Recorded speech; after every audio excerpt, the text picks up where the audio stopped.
10, 9, 8, 7, 6, 5, 4, 3, 2, 1, 0. Look at what in my opinion, one of the best goalkeepers, we need you to think you're going to be playing against.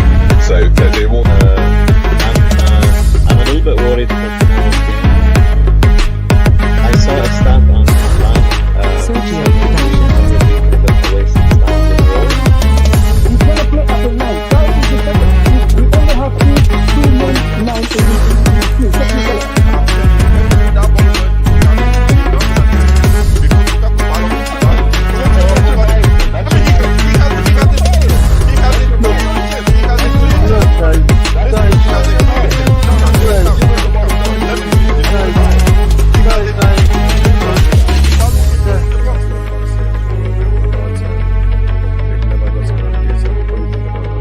I know people have gone on about if we lose the cup, it could be a bit of a situation. I hope to God it Sergio doesn't. Productions.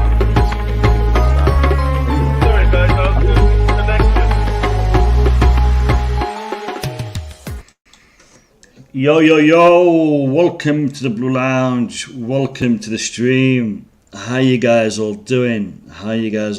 It's I had to change my plans yesterday. I was supposed to be hosting a stream with you guys for the match watch along, but I was offered a ticket for Chelsea Spurs by actually one of you guys, one of the subscribers called me up, said, "Look, I got a spare ticket. Do you want to come?" And I couldn't turn him down. So I actually ended up handing over the stream to Max Burton, who did a fantastic job for us yesterday. Kept the stream going, and I went to watch the game. So again, apologies for not being here, but you can't turn down the opportunity to go watch Chelsea play Spurs at the Bridge. So it was a fantastic opportunity for me yesterday, and I took it. I had to take it. I've got GNA TV asking to jump on. Big up to you, Gem. Link will be with you in just a moment. Stand by. Just sending it to you right now.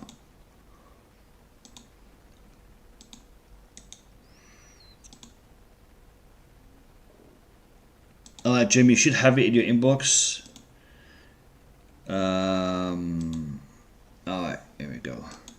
Yeah, so good opportunity. Went to watch the game and I took it. I watched it. Today the stream is going to be Q&A. We're going to be discussing pretty much all the latest news, the relevant news via your questions. So whatever you guys are going to ask us, we're going to try to address it and take it from there. Let me give a shout out to people in the chat. We got VJ from Sportswire. Welcome to you. Good to have you in the stream. Abdul B, pleasure to see you. GNA TV should be coming on shortly. Ali Louet, well, big up lads. Welcome Ali Louet. Welcome. Olu, big up to you. How you doing? Big up to you. Oscar, nice to have you on the stream. Big up to everyone. Today I am joined by Eric Blue. The rest of the boys should be coming. They're running a bit late, families and work and whatnot. So hopefully they'll be here shortly. Eric Blue, how are you, my man? How you doing? I'm doing good, Mo. I'm sure you're doing good as well. Good evening, good morning, evening. Good afternoon, good evening to everyone listening, depending on where in the world you are when you're listening. Yeah, let's get into it, man. Yeah, definitely. I'm just gonna see where the guys are at because they should be here. I'm not sure where Boogeyman is. Let me have a look. Alright, MDT might not be able to come in, but I'm not sure where Boogeyman is. Guys, we are live. Yeah, let me tell you a little bit about the game. While we're waiting for the boys to come in. Yesterday, the atmosphere at Stamford Bridge was fantastic. It was fantastic. The Tottenham fans were loud for the first 15 minutes, and then things went a different direction for them, and they became quiet quite quickly. They left early as well. A lot of them left quite early. All in all, great atmosphere. I was really happy and grateful that nothing serious took place with respect to the Lukaku situation. The fans were quiet whenever he had the ball. But then, as the game progressed, the fans were starting to clap and cheer him. So from that aspect, it looks like the fans have moved on, which is good. I also had the opportunity to speak to a fellow YouTuber and somebody who I've been watching quite regularly. Big up to you, Jem. How are you? Yeah, I'm alright, mate. How you doing? You alright? I'm doing good, fantastic. Well, welcome to the stream. It's been a while, mate. It's been a while. Good to see you back on. Yeah, I was ill for a little bit, wasn't I? I had a bit of food poisoning actually, which wiped me out. Yeah. Day, a couple of days. I struggled to get back. I only started feeling better around New Year's. Must have been around New Year's Day that I got a bit better. But yeah, I'm back now. So I feel good. It's good to see you back and healthy. It's good to see you back on your feet. So brilliant. Yeah, no, you took a couple of weeks away from YouTube as well. Like, you weren't streaming as regularly while you were sick. I remember. Yeah, I was just a little bit of a break. Sometimes just needed just to recharge the batteries, isn't it? You know. Definitely. Yeah. Yeah. No. Yesterday, as I was leaving the stadium, I bumped into Monster, and we had a chat about the game, about the situation surrounding the club. It was a great chat. It's the first time I've actually spoken to Monster face to face. We DM not so often, but I've spoken to him in the social media sense, but face to face it was the first time yesterday. Great lad, very humble. It was a good discussion as well. Hopefully we will get Monster to come on the stream in the near future, and we can all have a chance to talk to him. So looking forward to that. Jem, are you familiar with this format? The Q&A. Have you seen my previous Q&As? No. What, I mean, I'm assuming it's just open Chelsea chat, isn't it? Or what is it? No. What I'm gonna do is I'm gonna actually put. Let me just try to find it on here. I'm gonna put a word in the chat that everyone needs to type in, and they will randomly pick someone and give them an opportunity. It's like a free super chat. I will be giving them a chance to submit a question, and we will treat it as a super chat where we'll give it time and attention. Let's go with hashtag CFC. Right. So people in the chat, do us a favor. If everybody can type in the chat hashtag CFC as you see it on the screen. So hashtag CFC. If you're selected, you will get the chance to submit a super chat. I'll give you guys a couple of minutes to type that in. In the meantime, Jem, give me your thoughts on the game yesterday, mate. How did you see it? Surprising. When I saw the lineup, I wasn't really sure how we were going to set up. There was a lot of talks about different formations. Was it a 3-4-3? Would we stick to a 3 at the back? Would we switch it to a 4 at the back? There was a lot of question marks, and you could kind of point out when you saw the players, you could kind of work out who was playing where. Which for me, it was just a struggle to try and work out who was going to play on the right side, because we haven't seen Hakim Ziyech play out there for Chelsea. Mason Mount hasn't played out there. There wasn't any not under Tuchel. We've seen him play in that position in Lampard. Yeah. And it ended up being a 4-2-2-2, which I liked. And the one thing that I've always sort of asked for and wanted to see is a Chelsea system which had a different option to the one that we've been using for a while, which is the 3-4-3. And I just thought that the forward line or the forward players benefited massively from it. They just looked more. I mean, you was at the game, so I always say when you're at the game and you watch it on TV, it's two different things. You just see more things when you're watching the game. But from what I could see on the TV, it seemed like they all look more comfortable. I'm talking about in the forward line, in the link-up play, in their movement, in the switch, and they look. I liked what I was seeing. I won't over-exaggerate and say, we need to switch it to that now. That's the system. I think a better team can maybe exploit us on the break in the midfield, because I just felt like we were maybe getting a bit overrun. Not too much by Tottenham, because I thought Tottenham were bad, but in that area, I feel like if a team had a bit of pace in that position or area, that they could probably hurt us, especially with Jorginho sitting in there as well. So I don't know. It was a good performance. Don't get me wrong. From 0 to 90 minutes, I thought it was a great performance. It is exactly what they done exactly what I thought they would do, and then I knew if they did what they did yesterday and how they played the game, that we would definitely get the win. And we just didn't give them any time. We suffocated them on the ball, and that is the most important thing: suffocating them. And I don't think they're great at playing out from the back. So I think we exploited that yesterday, and we got 2 goals, which we deserved. It should have been more, really. Jem, there was 2 other things that I noticed. You had Hakim Ziyech playing a wing back / right mid, because in defense he was a wing back, in attack he was a right mid, maybe a right winger. You had Mason Mount predominantly playing the 8 role. He was wide, but at the same time he was central, and he was behind the attack. So he was he wasn't a 6, but he was more of an 8. And he did really well. I mean, I know a lot of people are saying that his form is dipping and whatnot, but the performance he put in yesterday in that role was really, really good. He connected the defense with the midfield and the attack, and he had a good role played there. Saul Niguez also played really well. He had a standing ovation when he came off, when he was substituted. So it's looking good. Malik Saw impressed. Also Rudiger. Rudiger doesn't have a good reputation for playing in the back 4, but he did all right yesterday. Was impressed with him as well. Yeah, Saul Niguez was my man of the match personally. I know a lot of people said Hakim Ziyech was there. I know Sky Sports gave it to him as well. And don't get me wrong, I thought Hakim Ziyech had a very good game. I thought it was his best game in the Chelsea shirt in that position for me. I just felt, especially in the first half, that some of his passing.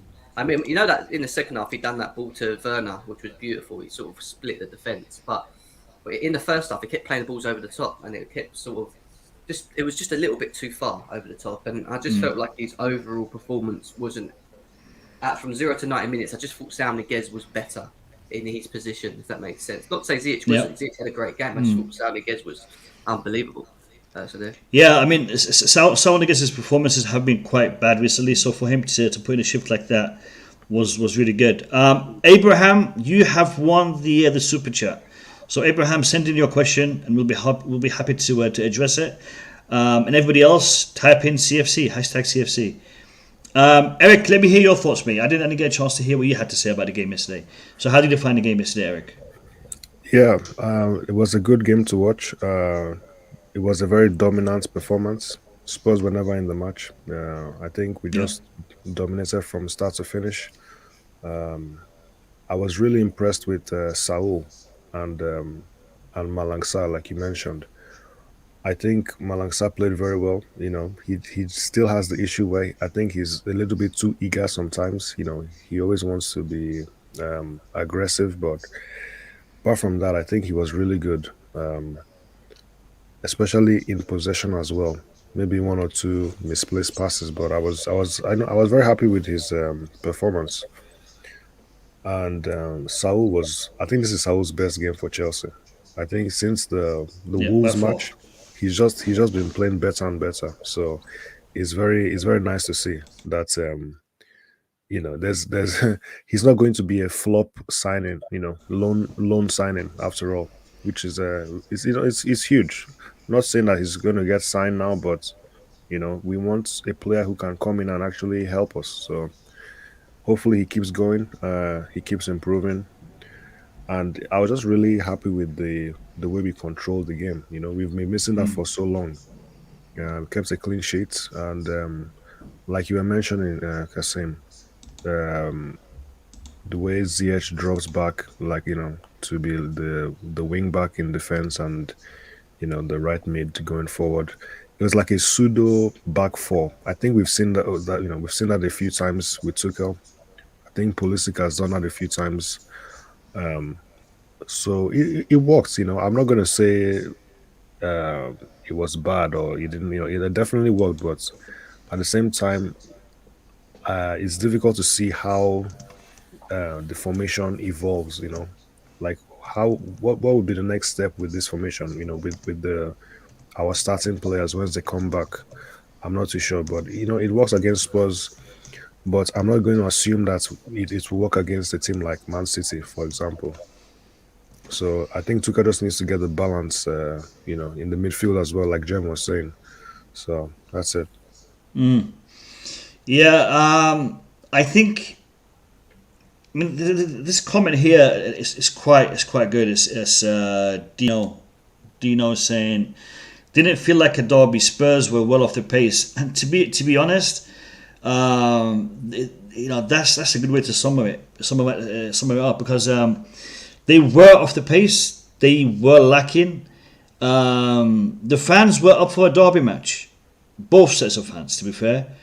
But Spurs, you know, their heads were somewhere else, and I was worried that we would be in that position, but we weren't. Their heads were somewhere else. So it was strange, because the atmosphere was there, but Spurs weren't. You know, they didn't turn up. Abdul B, can you ask your question, because Abraham apparently is not here, and everybody else in the chat, hashtag CFC to ask your question. In regards to this formation moving forward, do you guys see it as an alternative? Do you think, with the number of injuries that we have in defence, this could be the way forward for the next few games at least? I think it's part of the reason why we played that formation is because we haven't got the personnel to play with the 3-4-3. It just doesn't look comfortable, and I think that's why Tuchel probably in a way took a risk, and that's why I take my hat off to him, because I feel like he just always seems to just get it right. You question mark what he's doing, and he just always seems to manage to find the right way to get these players to play. It doesn't really matter what formation, they just seem to play for him well. And I think it's an option. I don't think it's something we can do every game, but I do think it's an option when the 3-4-3 is maybe just not working, and say we're drawing or we're behind and we need to try and do something different. Like, it can give you that option, but we could definitely start with it as well. We'll definitely start with it and switch back to like a 3-5-2 later stage, because I think we look more attacking in the 4-2-2-2, you know, with Havertz, Lukaku, and whoever else behind. But yeah, it's definitely something for him to use moving forward. Ziyech in says 10 years, for God's sake, we know 4-3-3 is his system. I'm not sure if you're referring to Ziyech, if you're referring to Tuchel. 4-3-3 is a good system. I'm not sure we played 4-3-3 yesterday though, but played 4 at the back. That we did. I think the system that allows us to utilize the players that are available is always going to be the best system moving forward. Whether it's 4 at the back, 5 at the back, depending on availability, I think is the key. Abdul B, his question is: do you think we need a new wing back, considering Ziyech can play as a wing back, as we just witnessed? Abdul B, good question, mate. I don't think Ziyech can play as a wing back. Ziyech did a job yesterday, but I don't think. I mean, how shall I put this? I don't think he can do it as a permanent position, as a position where he can excel. He can do a job there, but he can't excel in that position. I think, and that could be the same thing said for a lot of the wingers that we have. Pulisic, Callum, they can all do a job there, but I can't see them, being successful in that position. Maybe Callum is the best one suited out of the three, because he has a little bit more strength, he has a little bit more pace, he's faster than the other two. So maybe he can do it. But no, I don't think Ziyech is an option in the wing-back position. Jim, Eric, what's your thoughts? Yeah, I think you hit the nail on the head with that one. Ziyech can't defend. He's not a wing back. He's just doing a job. I think, like you said, Callum is probably the best fit, even though he doesn't want to play there. But sometimes in football, you have to take one for the team. You have to sacrifice. You don't always play where you want, right? So for me, I think Callum should go back in there. I think he's the best defensively out of him, Pulisic and Ziyech. So I think that should be the option going forward. I don't think that was him playing wing back yesterday. I don't think that formation was set up as Ziyech being a wing back. Yes, he did get back and cover on the odd occasion, but if you looked at the way he played the role, he was not only he did hog the right for me, but he hogged the right when we were offensively moving forward and in control of the ball. He did also, if you notice, move centrally as well. So it wasn't just holding out on the side. It was about him being on the right and being centrally. Sometimes I found him that he was on the left as well, crossing balls in. So I think it's more of a freedom role than what we'd ask him to play in the 3-4-3. When you play the 3-4-3 and you have wing backs, they have to hold that wing. That's their position. That they don't move it centrally. I know James sometimes does it when he drives forward into the middle, but theoretically they're meant to hold the wing. And I just feel like it's a bit more of the 4-2-2-2 just gives them a bit more of a freedom role to maybe just link up play and come in central and use the wing. But no, he's not an actual wing back going back and forwards up the pitch is what I'm saying. Yesterday the way that the formation was set up is in attack we had four in the back, and in defense we had 5 at the back. So Ziyech did do a wing back forward when it came to the defensive part of the system, but generally he was up further off the pitch. But like I said, when they had the ball and they were pushing, it was a varied or hybrid formation that was employed. And to be fair, like you said, Jim, it didn't happen a lot because we were dominating that game, and the attacks by Spurs were few and far between. So thank you for the question, Abdul B. And guys, keep typing #CFC in the chat, and we will be selecting questions for the next hour or so before we move into the other segment of the Q&A. So the second question is going to be from, let's see. Abdul B again. No. You're not getting 2 questions in a row, mate. You're not getting 2 questions in a row. We've only got 7 entries, so it's, Abdul B might come up a couple of times, and my name is in there because I was telling you guys to type in #CFC. Who is this guy? I've seen him. He's familiar. I wonder who he is. Are you talking about this Jennifer lover, the guy that loves? Yeah, this apparently his name is Alex. I think. Alex. He's Russian, American. He's a dangerous guy. He's mafia basically. He's mafia. Yeah, and apparently he's got a thing for Marina. I heard. Yeah. Sounds like. Yeah, Alex, mate, big up to you. Give us your question in the super chat. Give us your question in the super chat. I love Hakim. Yeah, I'm going to highlight that comment. Yeah. I just think with Ziyech now, it's about consistency, right? Because the one thing that all our forward lines lack at the moment is being able to consistently hold a run of form. So like even though he played well, and he did play very well, can he, if he does get picked by Tuchel, can he continuously provide that kind of performance?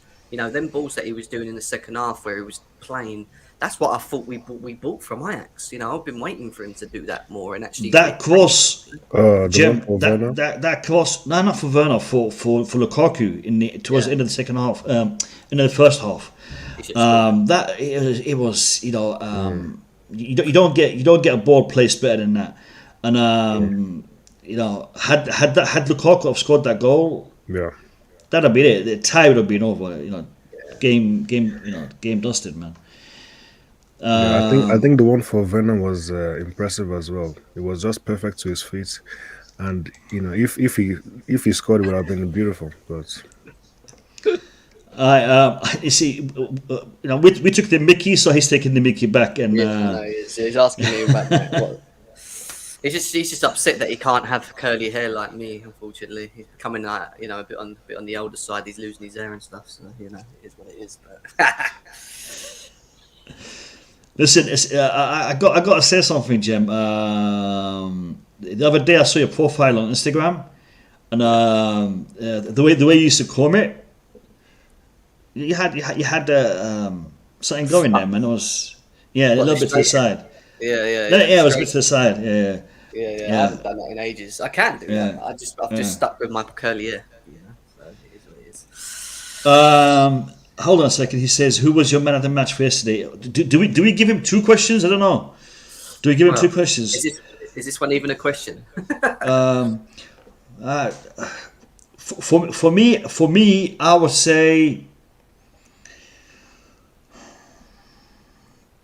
Saul, purely for the fact that it was such a big step up in his performance level. I would give it to Saul. Jem? Yeah, same. Sound as I said it from the beginning. Yeah, He impressed me massively the whole game, massively. Yeah. Eric? yeah, it has to be Saul. He was really good. He really was. Yeah. Yeah, no, I totally agree. Let's see who's coming up next. CFC in the chat, boys, to be entered for this draw. Ask the question, mate. Come on, ask me a question. Who's your favorite YouTuber? Me. Subscribe to GNA TV, lads. Big up. Oh no, I thought it said redneck again. Do you know? No. Do you know? Let me hear your question, mate. Let me hear your question. Mikhail, hashtag CFC. It needs to be like what is it? Like this. Hashtag CFC. Nick Blue's on there. You can add him in there, Mikhail. You can add him into it. I think.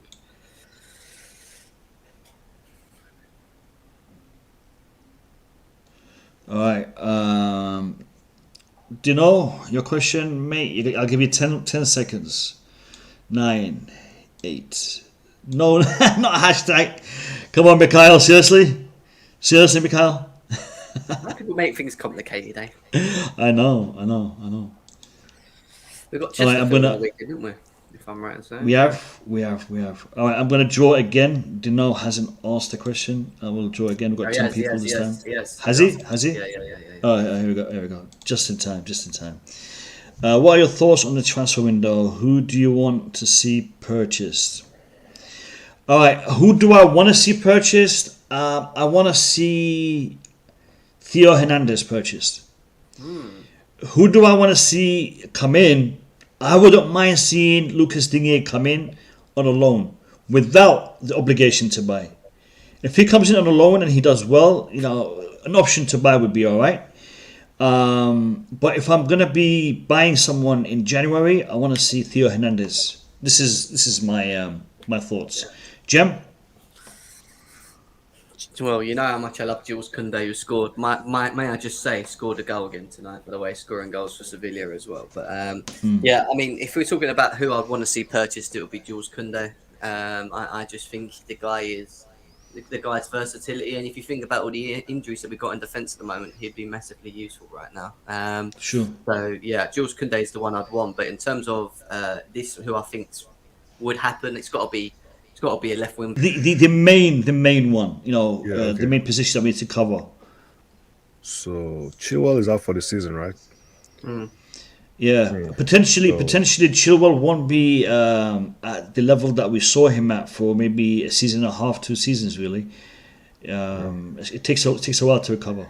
It does, and I remember when Rudiger came back from injury, and it was really bad. And sometimes you just forget that these people are human. The players are human beings, and now all of a sudden, obviously he's recovered fully.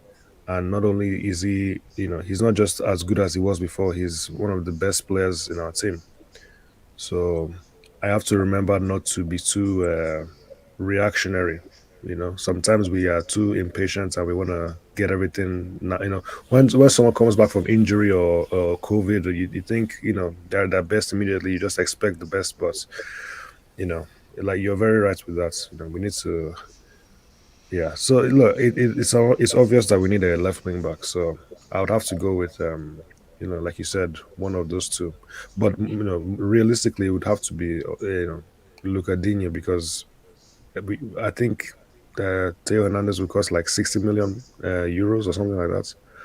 So it's very unlikely. The issue I have with him though, Dingy, is Everton don't wanna see him around. They want to get rid of him. So is there something there that we're not seeing? Is there something behind that? Because that concerns me. I would personally loan him, like you said. I think that's the safer option, because you can actually see whether there's a player in him. And the one thing we can say is Tuchel does manage to elevate players, his abilities. You know, he's doing it constantly with the players that he's got at the moment. So if Tuchel can't get the best out of him within 6 months, then I'd get rid of him. But in terms of the long term, I wouldn't want Digne here for the long term. I'd actually want someone else long term. For me, I'd go for Gozens. But Gozens is my choice of left wing back long term. Yeah. But, yeah. You know, he's a good player. He's definitely a good player. All right, next one. Let's see.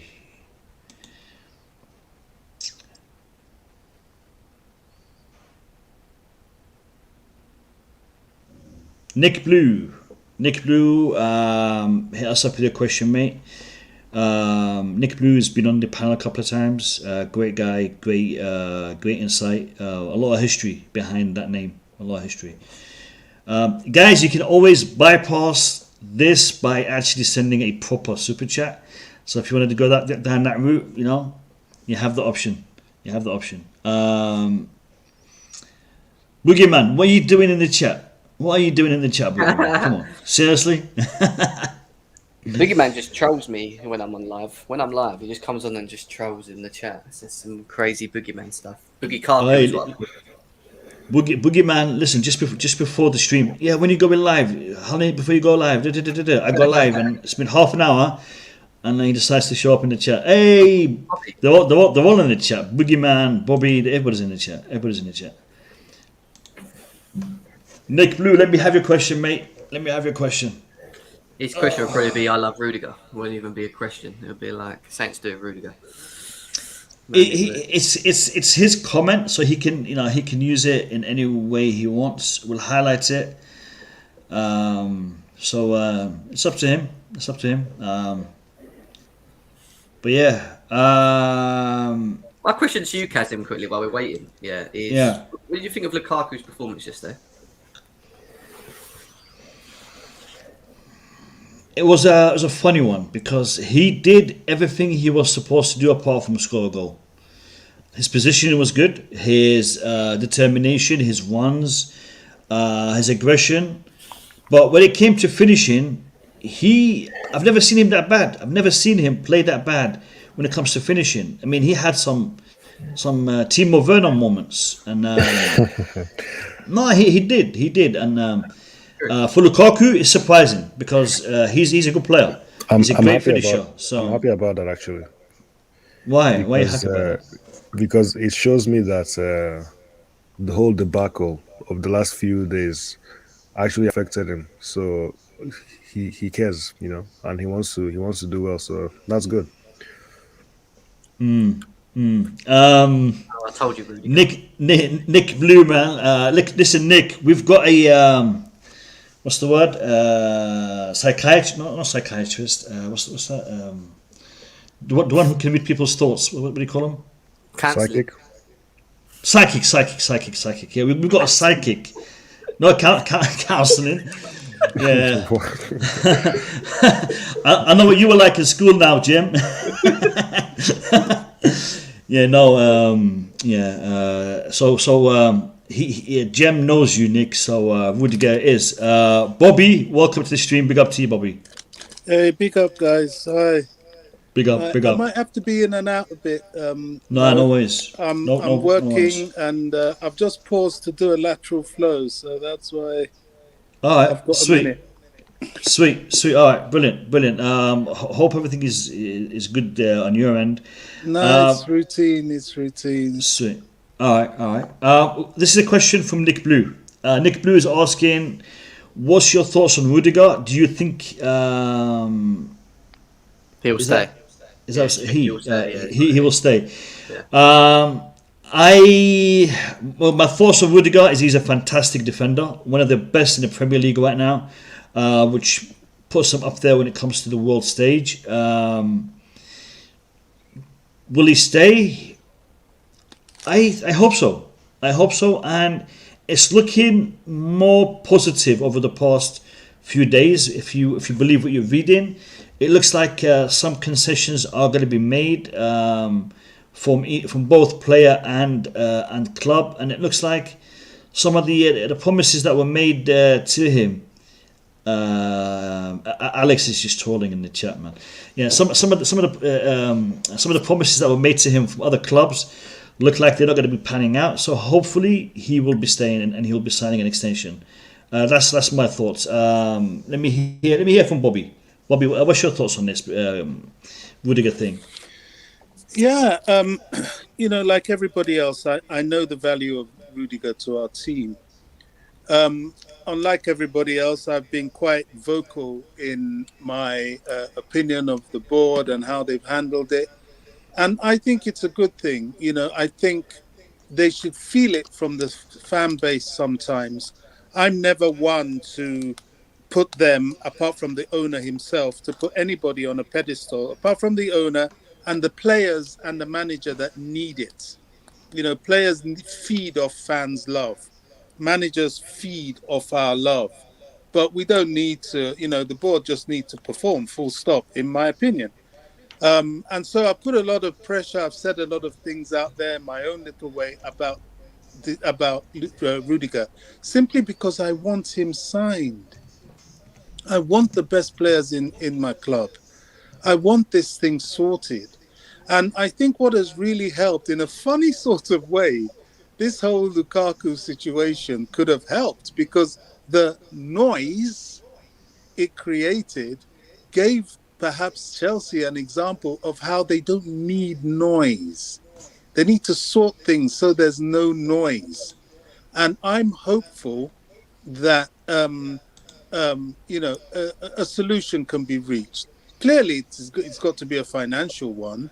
And I really hope, the club have to be sensible. They publish their figures, quite rightly so. People think they've been frivolous and just hit by COVID. No, they've been hit by COVID, but Chelsea did a lot to support during COVID. And probably that's where a huge chunk of their financial deficit came from. So we need to applaud the club and hope that going forward they can find a way. I mean, look at what Barcelona did. They're still struggling. So all that noise, we're back, this and that and the other, is just to try and inspire confidence in the fan base. They're not quite back yet. They've still got a way to go. I think they're close to $1 billion in debt. You don't come back overnight from that. And they're still looking for freebie players. They've still got the players they've got on a queue because they can't clear them. So I understand some level of hesitation because we need to get the books right. But at the same time, we've got to be astute, we've got to be efficient, and we've got to prioritize those players that will make this club money from giving us success. And Rudiger is most definitely one of them. So having said all that, I have to lean to the positive and believe that he will sign for Chelsea. He certainly shows he wants to, and we just have to believe until we know otherwise. All right. Thanks for that. Let me hear from Julius. Julius, welcome to the stream. Question: what's your thoughts on Rudiger? Do you think he will stay? Yes, thanks, Mo. I've heard recently that Madrid has cooled off their interest regarding Rudiger, or they haven't reached an agreement with him. It's very clear that Rudiger loves the club. Look at his attitude on the pitch and his connection with the fans. He even said that he absolutely loved being here and everything. So it's a matter of time that he signs the new contract. I think it's gonna help us have stability in that back line, because we were in a dangerous situation, losing this whole back line with him and Christensen's situation, Thiago Silva being old. So Bobby made a very good point that I didn't think of regarding the club contribution and during the pandemic, which is actually a very, very good point.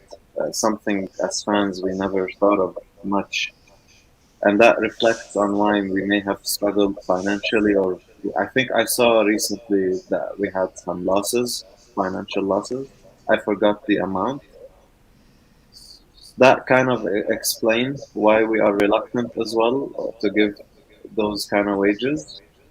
However, we need to understand as a club like Chelsea at this level that success brings money at the same as well. So yes, we want to try to be sensible with our wage structure and financials, but we need to also be ambitious enough and have enough trust in Thomas Tuchel that with good recruitment and the right personnel on the pitch, like Rudiger, for example, is the way forward to bring more success and to make more money.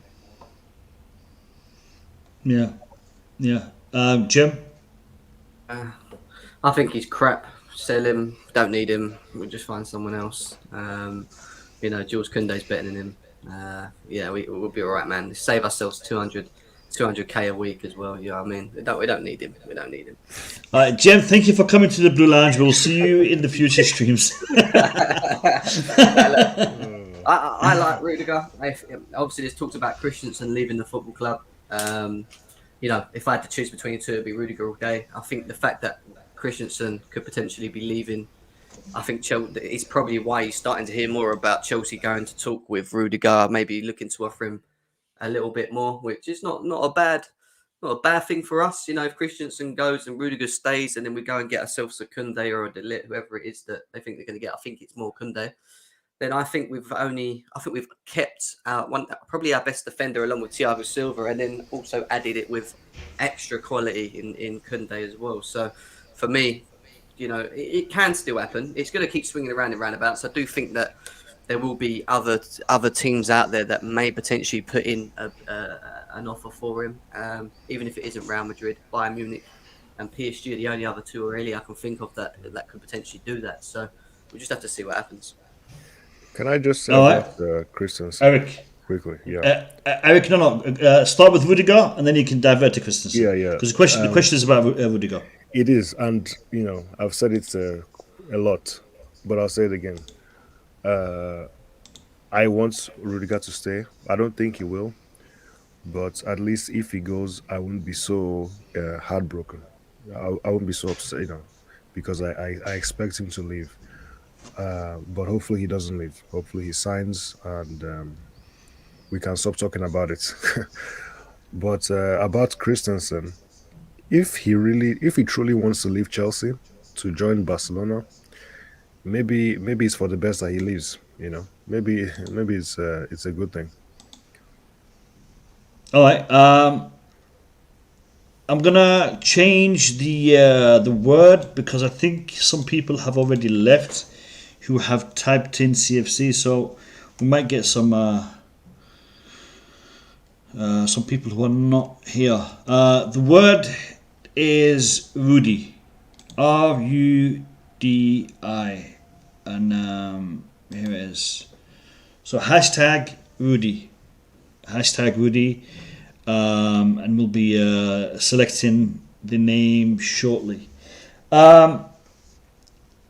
Thiago Silva has signed an extension.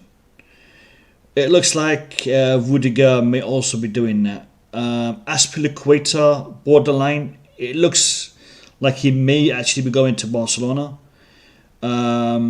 Christensen it's a tricky one.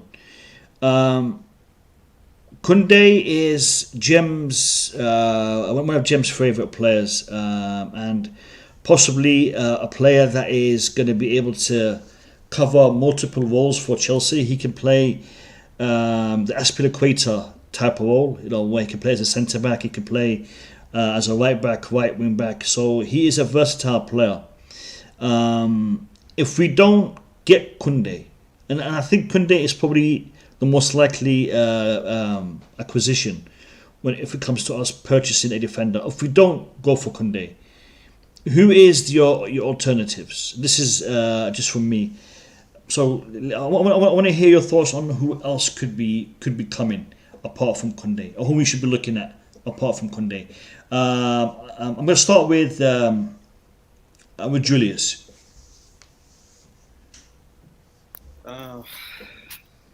Honestly, I think if we want to purchase a defender, I think Koundé is the best solution. Sure. However, I know there is De Ligt. Personally, I have some question marks around De Ligt. He's a good player. I'm not saying he's not, but when I see him in Serie A, I see a lot of errors as well, and sometimes he looks like a headless chicken when they're under pressure. I don't know if he would be a good fit in the Premier League. I have no idea. I cannot make that decision. But realistically, De Ligt is going to be very expensive as well. And if you think about it, the value that Koundé that would bring on the table, I would say he is the better option. Plus, look at his attitude. It seems that he really wants to come to Chelsea, and like someone like him with that. He does. That's the funny thing about him, because he wants to come so badly. He's prepared to jeopardize his international career, his club career, because he's unhappy. He's unhappy. To me, he looks like a player who made plans and got his life in order, and it was at Chelsea that he saw his future. And then when things didn't work out that way, and it was nothing that he could do, nothing that he could change, it upset him. I just hope that he can stay focused and not let it have a ripple effect on his career. Because if he starts to get more of these red cards and starts to get booked and get into trouble, then Chelsea may look elsewhere. And I think Koundé is one of those players that when he has his heart set on something, he will do everything he can for that. So I would love to see him at Chelsea, but he needs to be careful.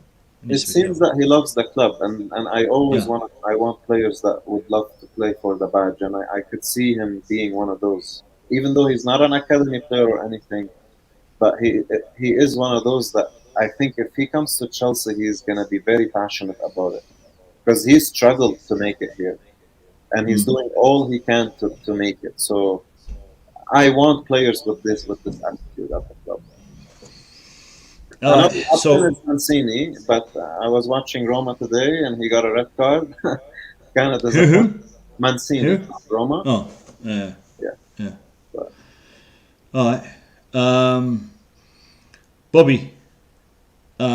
Defender coming in. That's not Koundé. Who would you see? Who do you see could be a possibility? Well, hoping we tie down the defenders that we've got already, Jules Koundé has got to be the best addition to Chelsea. He can play in the midfield, he can play as a centre-back, and more importantly, he can back up Reece James in the right-back position. Jules Koundé, absolutely. I can't see beyond that, to be honest. Skriniar, De Ligt, Marquinhos, no? If we keep back Christensen and Rudiger, there's no need for any of those players. The only one that really would fit in, and just like Julius says, already has the Chelsea spirit, is Jules Koundé. All right, fair enough. Eric, I'm leaving Jim to the end because I know all Jim is going to say Koundé. So I'm leaving Jim to the end. Eric. Yeah, you mentioned Marquinhos. If there's one defender that I would love to have at Chelsea, it's Marquinhos. Imagine that partnership with him and Thiago Silva. That would be the best partnership in the world. So, yeah, if we can sell Christensen and get Marquinhos, that would be amazing. But it's not going to happen. Marquinhos is not going to get sold. So it's almost not worth considering it. But maybe because you didn't really specify left or right. Because I'm assuming Kunde should be on the right for us. I know he can play multiple positions, but I'm assuming he would be on the right mainly. But if we can't get Kunde, and maybe Christensen gets sold, we could get maybe Pau Torres. He's left-footed, so he can go on the left, and then maybe Rudiger can go on the right. All right. Okay. Yeah. Jim, tell me why there's no other defender apart from Kunde. Because he's proper Chelsea, that's why. It was Kunde, he's proper Chelsea. No, look, he for me, versatility-wise, I'm going to go on about it. You know how I feel about on the boys' stuff, but in terms of the versatility element of his game, and again, I keep saying it, he scored today outside of the box. He hit a beautiful shot, bottom left-hand corner. He has the ability to do quite a lot, and that could offer to the system that we currently have under Tuchel. I think Tuchel can really elevate him into a really good player. That's why I want to see him to not only just to be at Chelsea, but to be managed by Tuchel. But if it isn't him, then it is very limited, because you look at what players are available, and then you think about what Chelsea are potentially looking for. And I think it is long term. So if you're thinking long term, you stay away from maybe the experienced heads. I mean, Schüller is it doesn't look like he's going to stay at Bayern Munich. But for me, again, I don't think he's the type of modular footballer that we need at this football club based on his style of football, the way he plays the game. There's talks about Sven Botman, who will be leaving Lille as well, who's another option. A tall guy, 6'4", decent player actually. I've watched him on and off, not too much, but from what I've seen of him, he's a very good player, good with the ball at his feet. Again, I think he will be available, and I think he probably potentially will come to the Premier League. Whether Chelsea go for him, I'm not too sure. And then it leaves De Ligt, but with De Ligt, you have Mino Raiola, and I think that's just a headache in itself, So I just think that we are very limited, but if we don't get Jules Koundé, if we don't, then we have to think about keeping what we've got, or maybe even giving some opportunity to the guys in the reserves like Mbawamba and people like that, and just see what we can do from there. Yeah, no, I mean, for me, Sule is a good shout if he is able to stay injury-free, because he is injury-prone, and he does tend to be missing. Strong defender, big defender. I wouldn't mind him, but there's better options. And by the way, there is no such a thing as a free transfer. It's just, you don't have to pay money to the club. You're still going to have to pay a signing-on fee, and the salary is probably going to be even higher than normal because of the lack of club fee. Thanks for the super chat, Bauer. Appreciate you. Don't forget Cesali as well from Fenerbahce, who apparently we're signing as well. That's another one that could be coming in to Chelsea.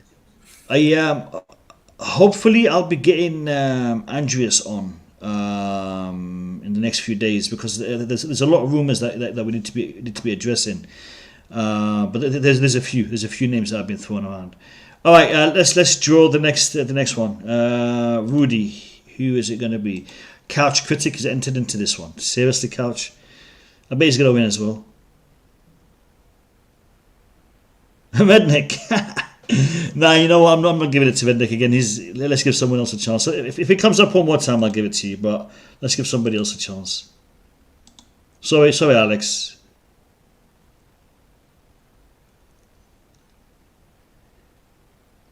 Are you serious, man? Hey, Russian Mafia, man. Oh, bloody hell, man. If it comes out a third time lucky, bloody hell.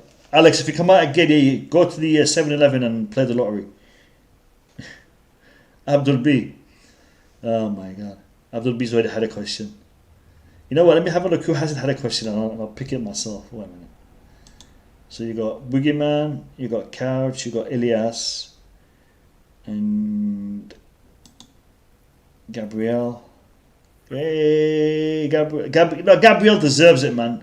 The amount of super chats he sends in, Gabriel, you deserve it. Take it away. Based on yesterday's game, can we? While Gabriel's writing his question, we'll give Alex a chance. While Gabriel's writing his question, guys, quickly, based on yesterday's game, can we assume Rudy can play in a back four? I'm going to say yes. he could always play in the back four. I don't understand this narrative that he can't play in the back four. Not at the same level. Gabriel, what are you questioning, mate? We're waiting for your question. Go on, Jim. Not at the same level for me. I think he can play in the back four. I just don't think that I think if you asked him, he'd prefer a back three. I just don't know whether he can consistently play as well as he does in the three, in a four. And yes, he played well yesterday, but let's be serious, Tottenham were crap as well at the same time. So I don't know. Like I need to see. I think the Putin. I need to see more of it. I need to see more of it. Is what I'm saying. All right, Julius. Yeah, I agree with Jim. I think, of course, he can play back four. He's a fantastic defender. However, Tottenham yesterday did not press at all. It would be interesting to see how they would fare. Him and Malang Sarr, even though Malang Sarr was unbelievable yesterday, but they had so much time on the ball, they barely had to do anything. It would be interesting to see them in a back four against a team that would press us high and see how they would react. Yeah,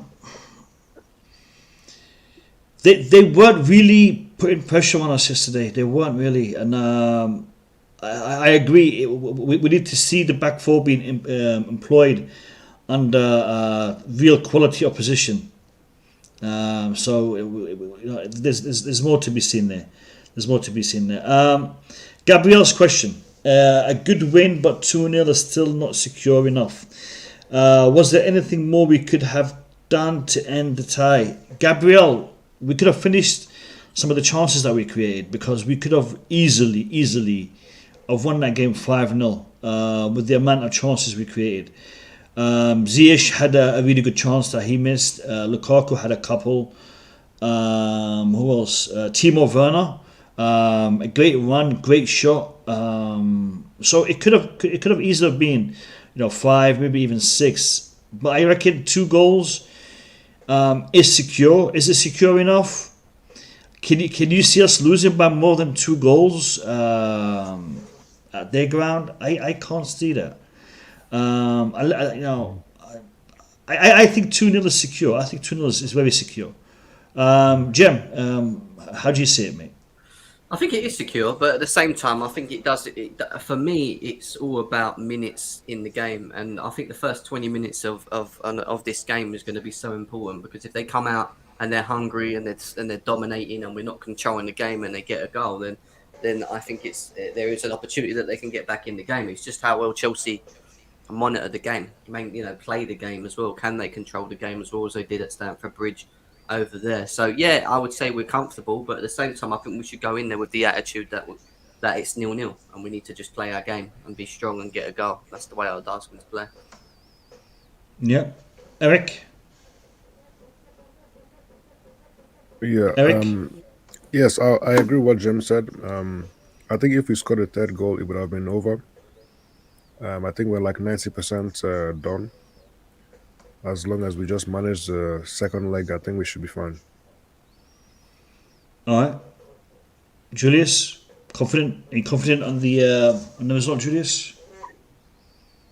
I am confident, but at the same time, very cautious. If they had anyone else other than Conte, I would have told you game is over, it's done. But Conte, being a very smart coach, he will probably look at what he's done, because I think he got it so wrong tactically against Tuchel, and he got caught off guard by Tuchel's formation in a way as well. To make Conte switch to 4 at the back is a statement. That doesn't happen. You never know in football. Even with Spurs being butlers, we have to be careful. And as the boys said, control the game. If we can get a goal, if we can score first, it's done. They're gonna capitulate and give up eventually. I want to mention one thing. I don't know if you guys watched Conte's press conference after the game. I did. He already gave up. It feels like he humiliated Tottenham in an indirect way. He's basically saying this club, no transfer window will be able to fix it, because there is an issue with the mentality. He's trying to say it in a professional way, but it's so obvious that Spurs is a joke, and he must have. I really would not be surprised if he walks out at the end of the season. Conte is the kind of guy who doesn't care, man. I've got to shoot, guys. Sorry, I've got to shoot. All right, Jim. Take care, brother. Thanks for having me, Take care, mate. Thanks for coming on. Thanks for coming on. Smash the like button, subscribe for the Blue Lounge, guys. Come on, let's get them likes up as well, man. I don't know how many you got. I think you've got about 65. So come on, get them up to 100, man. Get them up to 100. Yeah, man. Yeah, Jim, thank you very much. Guys, GNA TV, I'm going to put the link in the chat. Where is it? Hold on, give me a second.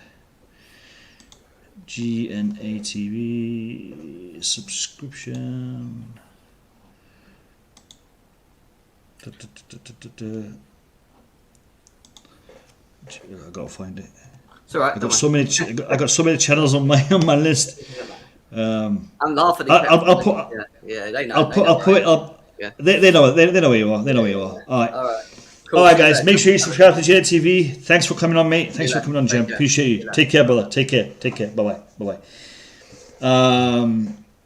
All right.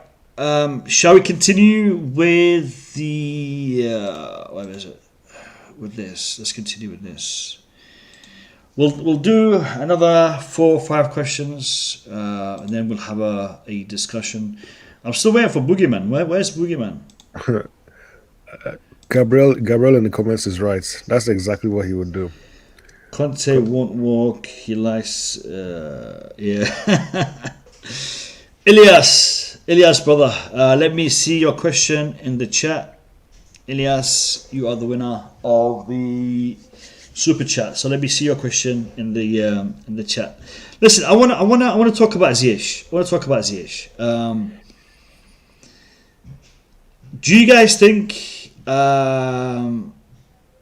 we need to play him more in the role that we saw him yesterday?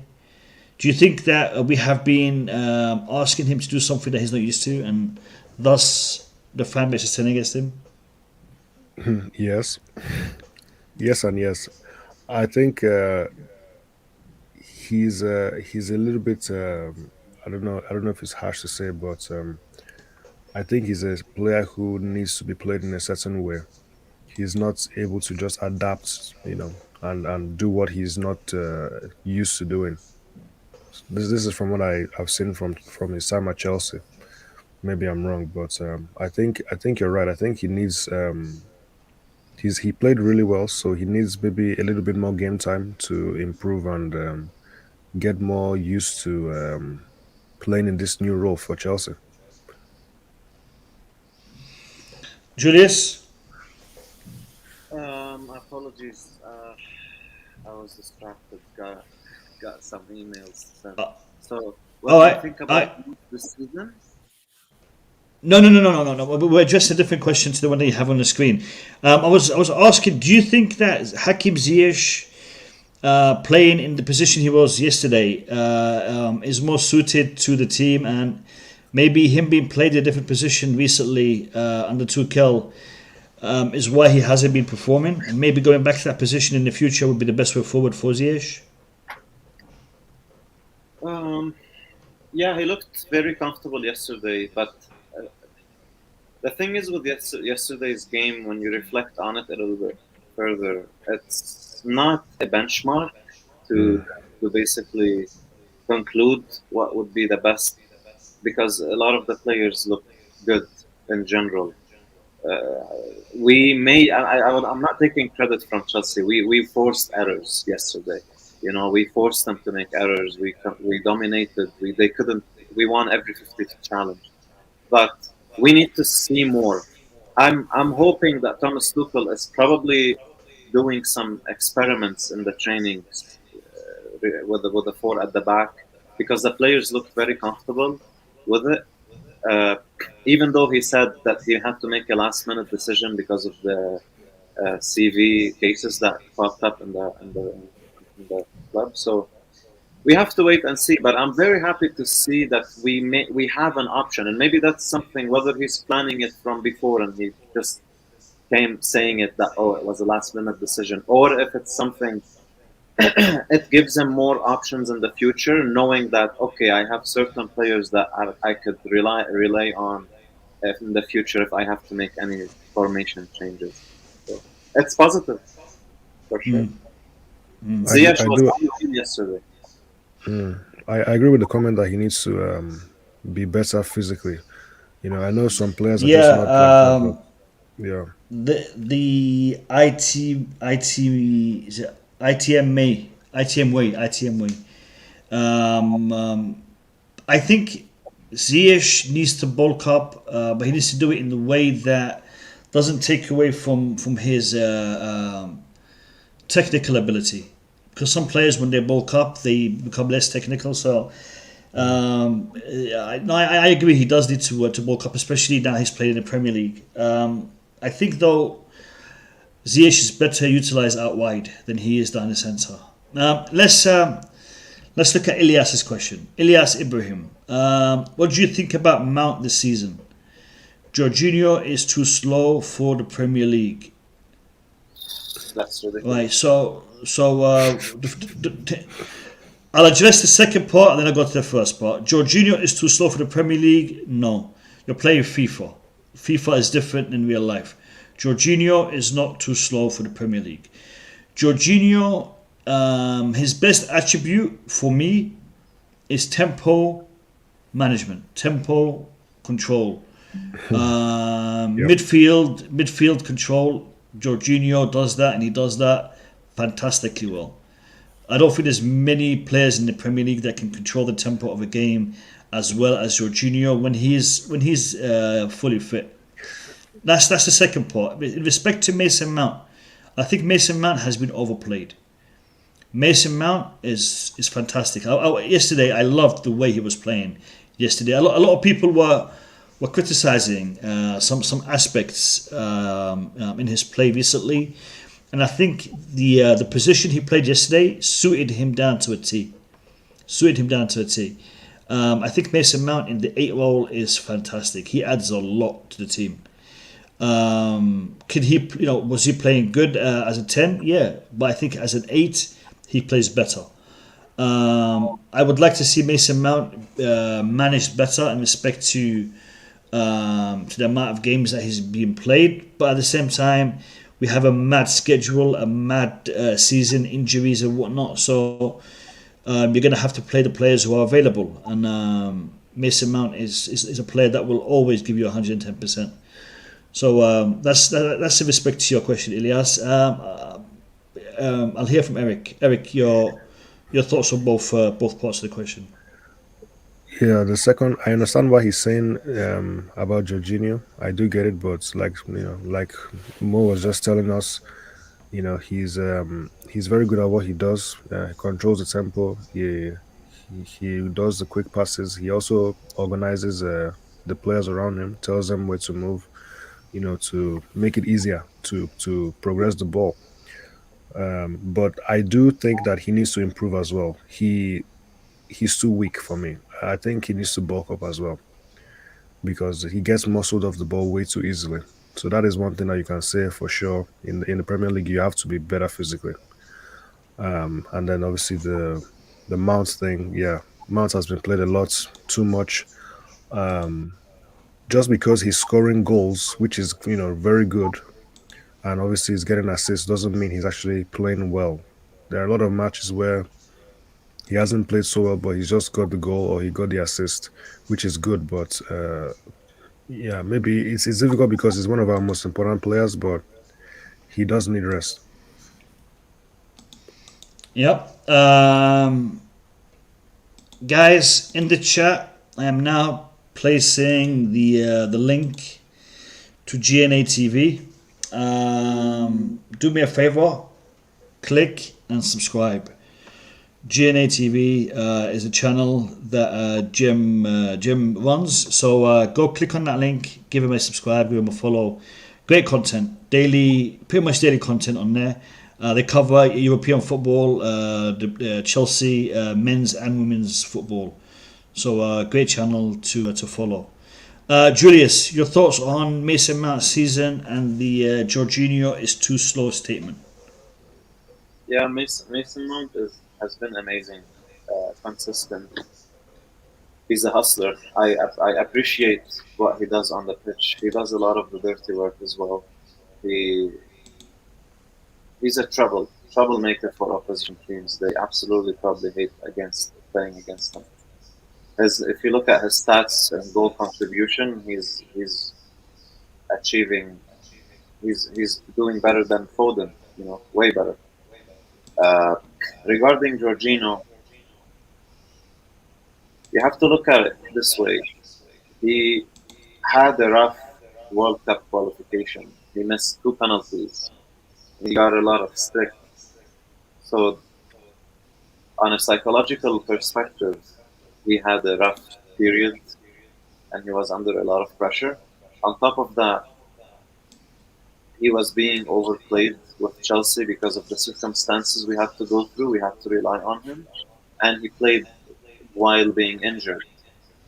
It's not fair at all to start drawing conclusion that he's too slow. He's been with us for many years and he's had his ups and downs, and we've seen the best of him, specifically in the first stage of the season. Remember, Mo, we once played without Jorginho a couple times and we looked like we had a hole in that midfield.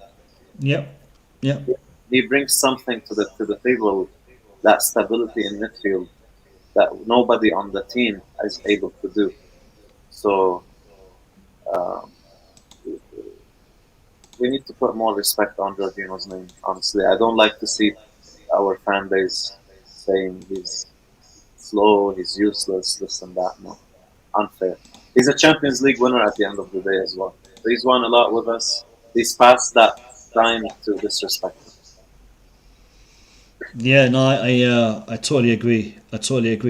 Listen, Redneck, I don't know what you're doing, man, but you're getting picked too often. Redneck he owns this, man. Redneck owns this. Watch, listen, I'm going to do it one more time, yeah? I guarantee you, it'll either be Redneck, Gabriel, or Abdul B. I guarantee you, Redneck, Abdul B, or Gabriel. Let's see. This thing is rigged, man. Boogeyman, welcome to the stream. Thank you. So you just noticed that Redneck, that name is a virus. You didn't know that, right? Yo, Nick Blue, let me hear. I know why Boogeyman came in. He had us talking about Jorginho. So I can't be having people talking about Jorginho. I can't be having that. All right, listen, lads. This is the last question we're going to be taking from Nick Blue, and then we're going to open the stream to everybody, so everybody can come in and give us their thoughts and opinions. So, Nick Blue, let me have your question, mate. And then after this question, we will go into the live portion where people are able to jump on and give me their questions in person. Or if they want to get into a discussion or something, I'm more than happy to hear from you guys. So, Nick Blue, what's Nick Blue going to ask? Let me set up the link in the chat. Boogie, you're late. What you been doing? Family stuff. How's the family? Everyone good? Everyone doing good? Oh yeah, we've been lucky, man. During this whole COVID, we didn't ever have any case in our family, so man, I'm so happy.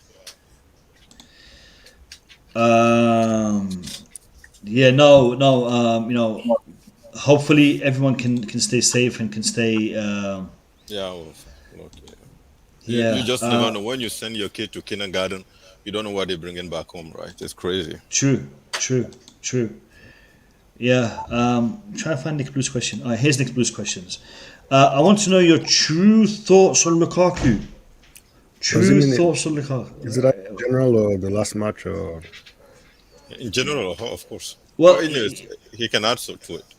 Yeah, Nick, you are here, so you can ask a question in person. Nick, welcome to the stream. Explain your question, mate. Explain your question. Yeah, hi chaps. Hello. Good show. You were Pleasure. for good show, even if people change my name to Purple Nick or whatever. So, makes me laugh. Yeah. Now I want your true thoughts on Lukaku. For no, I'm not talking about the interview or nothing like that. What do you think As a player, as yesterday's game, the reaction from the fans? I know you were there, and as a player and the future with Chelsea, what do you think the future will be? Fair enough. Everyone knows my thoughts in respect to Lukaku as a player. I have a lot of admiration and respect for his ability. I know other people will have different of opinion in respect to that, but for me, I think Lukaku has a lot of ability, especially when it comes to finishing off chances, when it comes to dominating the box, both in the air and his physical strength when it comes to getting into the positions. I think he's got pace. I think he's got a lot of heart. He's got a lot of ambition. I believe that he wants to be successful with Chelsea. I think that is something within him. And I was happy that we signed him. I was very happy that we signed him. My first choice was Erling Haaland. It wasn't Lukaku. But Lukaku was a very close second when it came to the signing. When we did sign him, I was very pleased. I did have doubts on his performance in the Euros. I think he wasn't as prolific and as dominating as he was in the domestic season he had before the Euros. But I was happy to see him come to Chelsea. What happened over the past few days has tarnished some of that in respect to my belief in him wanting to succeed at Chelsea. I still think he does. But I also believe he has his mind elsewhere. As a footballer, no issues. As an individual, no issues. I just think he's made a couple of mistakes recently, and I will be more than happy to move on if he starts to do some work on the pitch for us. That's my position on him. Yeah, that's a very good answer you just gave. Very good. All right. Guys in the chat, the link is there. It's the pinned comment. You're all welcome to click on it, jump on, give us your thoughts and opinions in respect to anything Chelsea related. Now, I want to have your opinion, guys, in respect to Nick's question, because this is one side of it, my side of it. I'm going to hear what you guys have to say, and we'll start with Boogeyman. So, Boogeyman, your assessment of Romelu Lukaku, your general assessment of Romelu Lukaku. Yeah, I will talk about Romelu Lukaku, and I will exclude whatever happened with those talks, because as pretty much everybody that heard me, I didn't think Lukaku did anything wrong. So I will just let all those what happened the last 2 weeks, I will say. I'm not going to talk about it, and even include the game against Brighton. I will take the game against Brighton up to when Lukaku signed for us, like those times. Okay, so I'm pretty sure 90% of Chelsea fans, I wanted Haaland, right? I didn't want Lukaku because I'm convinced that Lukaku was not a piece that we need to actually win the league. I was convinced that the team we had last season with all those youngsters and the way I see football is the energy level has to be really high, and I like younger people playing on the field. And I didn't think, as much as I know Lukaku showed some stuff at Inter, I kind of know that Lukaku control were a little lousy, and he doesn't have a good control. His control are too heavy for me, and I don't think anyone like that will help the team we have. So my focus was Haaland. If Haaland cannot come, then just keep the money in the bank and just keep Tammy Abraham at all costs. At all costs. Whatever Abraham was asking as a contract, just give it to him instead of Lukaku. That was my view at that time.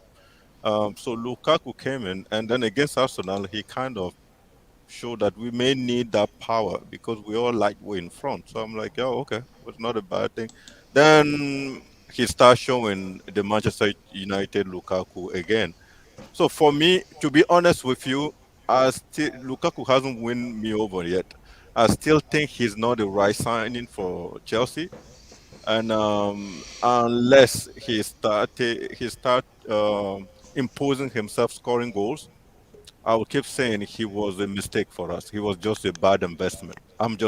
That's my honest opinion when it comes to Lukaku. I think he is actually a bad investment for Chelsea. All right, guys, I have a special guest about to jump on.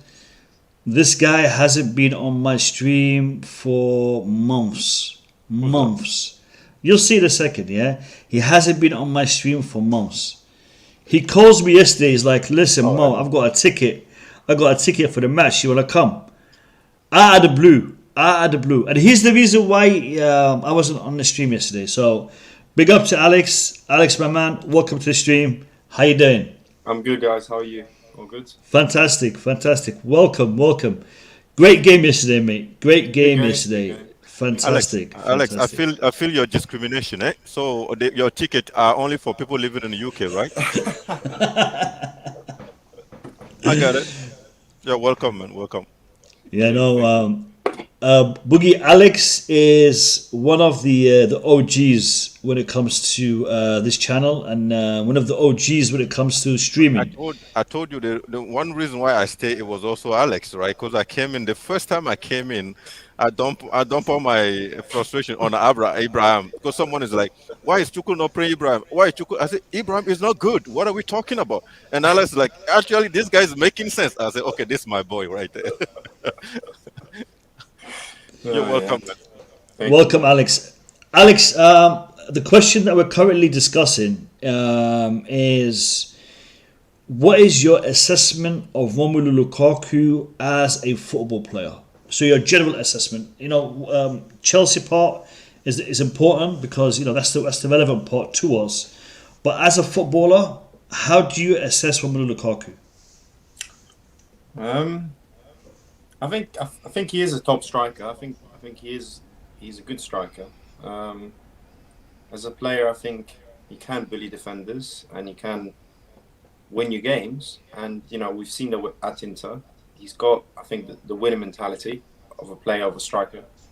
So in those traits, you can understand why some people might praise him, because he's just got, I guess, that natural power of a player. But then with any player, it has to suit to a particular system or a particular team. And you can't just put a piece of a puzzle somewhere where it's not going to fit. And I think maybe Lukaku and the way that he maybe he's not fitting at Chelsea at the moment is maybe that problem. But then the whole media keep talking about like how Lukaku is maybe the perfect fit for Chelsea, because it's that kind of Drogba-esque kind of player we need like a bully since Diego Costa was like physical kind of target man. So I think Thomas Tuchel is not that kind of manager who has that kind of striker kind of would say. So it's a difficult one. Like, but he is a class player. He's not a bad player, but he's more of a robust player where like he's the perfect player for an Antonio Conte team. I think we saw that when he was at Inter of Conte. He just suits that type of team where you have maybe quick players around him, and you just have players who just do the job, and he's the one who just gets the goals for you, and nothing else. When you want, he contribute the whole system, but he'll be the one who can finish the job. at the end. So. I'm gonna caveat the question with another one for you, Alex. The performance yesterday at the Bridge. How do you assess it, especially being on the back of all the controversy over the past few days? How do you assess his performance yesterday? I think it was fine. It was okay. I don't know. I think Tottenham was just that poor, so that didn't really make it. I think it wasn't as an obvious thing. I think you can tell that he wants to work hard. I think that's no doubt. I think you can. I think anyone can see that he actually does want to stay in the team and wants to fight for his place. Nothing. There's not much to say, to be honest. I think yesterday was a bit like he could have scored. He could have maybe had a couple of more chances. Maybe that formation yesterday felt like we didn't even have Lukaku on the team though. Like for long periods of the game, we weren't using him at all. We were more utilizing, the middle of the park and actually going on the side, and we actually weren't playing through the middle. I think throughout the whole game, I didn't see one time where a midfielder would actually pass the ball into Lukaku, And I remember. Yeah, I remember me and you had a conversation. We were saying, firstly, he was playing too deep at times, and secondly, it looked like the players weren't passing him the ball when he was open. There was a couple of easy passes that they could have laid off to him, and they didn't pass him that ball. And I remember me, I was telling Alex, I'm like, Alex, this is a bit weird. I mean, couldn't have Ziyech pass him that ball before? It was before he took that long range shot, because he literally had his back to goal, and all he would have taken is one touch, turn it around, and maybe. So it's a little bit of a weird one. It's a little bit of it was a weird game one. because it felt like, I think for many games, sometimes he would be kind of the main man, and we played with him in a way. And this game, it didn't feel like we were actually with him. We weren't actually. He wasn't a centre of attention. He just joined the team. It's as if he just kind of joined 1 hour ago and just kind of only just started the game and didn't really meet anyone. It's kind of felt like it was his first kind of taste of a game. So it's a bit weird, but I think also I guess you have to maybe look at the point of that Antonio Conte did management, so maybe they were kind of isolating Lukaku more, the Tottenham players within kind of the back three and the two midfielders, so that you can look at on that side of things. But I don't know, he was just a bit he was just there. He wasn't do much, and he didn't do much wrong, and he didn't really do nothing else to say, to be honest. Let me hear from Julius. Yes. Regarding Lukaku's deal so far and as a player for Chelsea? Yeah. Your overall assessment of Lukaku. I agree with Boogeyman. Actually, I don't think Lukaku was a good idea and wasn't a good investment. Over the time, we can see that it was a panic buy. He was our only option. We had to purchase a striker. That was the narrative at the time, and with that complication of the Haaland deal, Chelsea were willing to gamble on Lukaku. That hesitance from Chelsea to purchase Lukaku is that the club kind of were not 100% fully sold on him, but they had to take that chance at the end. The fact that Lukaku kind of showed a little bit of frustration indirectly with how Thomas Tuchel is utilizing him, which you could make an argument of it. I'm not saying he's wrong or right. You could make an argument whether we're utilizing him good or no. It's a proof that Tuchel wasn't having Lukaku in mind. He was not the player or that style of player he's looking for. In general, if you look at his statistics so far this year, excluding the amount of games he missed, obviously, and the time he came back after he recovered from an injury and had CV as well afterwards, he was not good enough at all. In big games, he did not show up. He had, I think, 10 appearances before the injury. He did not score any goals. Even the game against Arsenal, yes, he was fantastic, but you could also say Arsenal had a lot of injuries and a lot of key players missing that game. We have to be patient. He's a Chelsea player right now, but the frustration in my situation as a Chelsea fan that we gamble too much as a football club, and we make wrong decisions, and we pay the price at the end. Now we have only one path forward. Put everything behind our back. Put the past behind our back, and whatever drama or controversy he caused in the recent days, and let's support him. We have so many games left. You never know. He could go on and score 10 goals back to back. He's done it before. He can do it. And I think there is still so much we haven't seen from Lukaku as a football player in Chelsea, and let's hope for the best. But to conclude it, I wasn't happy with his signing. I don't have that much faith that he's going to be a big difference to us. And again, we have proved to be making a bad decision in a transfer window year after year. So, yeah. All right. Yeah, everyone has their opinion. Everyone has their perspective. I'm gonna give Showtime a chance to come in. Showtime has jumped in from the chat. Big up to you.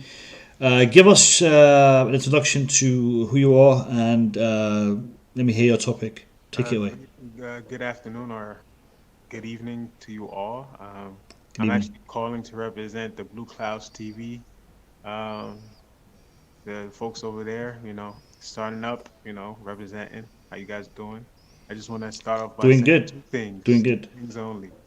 We know what Go we ahead. are. We know what we are. Champions of Europe. We know what we are. And also, one more thing. Tottenham gets battered everywhere they go. Tottenham gets battered everywhere they go. Everywhere they go. So yeah, last night was lovely. I always love when Tottenham gets their ass whooped by the great Tommy Tuchel. And Crybaby Conte was not going to be celebrating or yelling on our touchline at all, He played a very decent game. The new formation, the formation that he adapted from PSG was something that we needed. It's a refresher.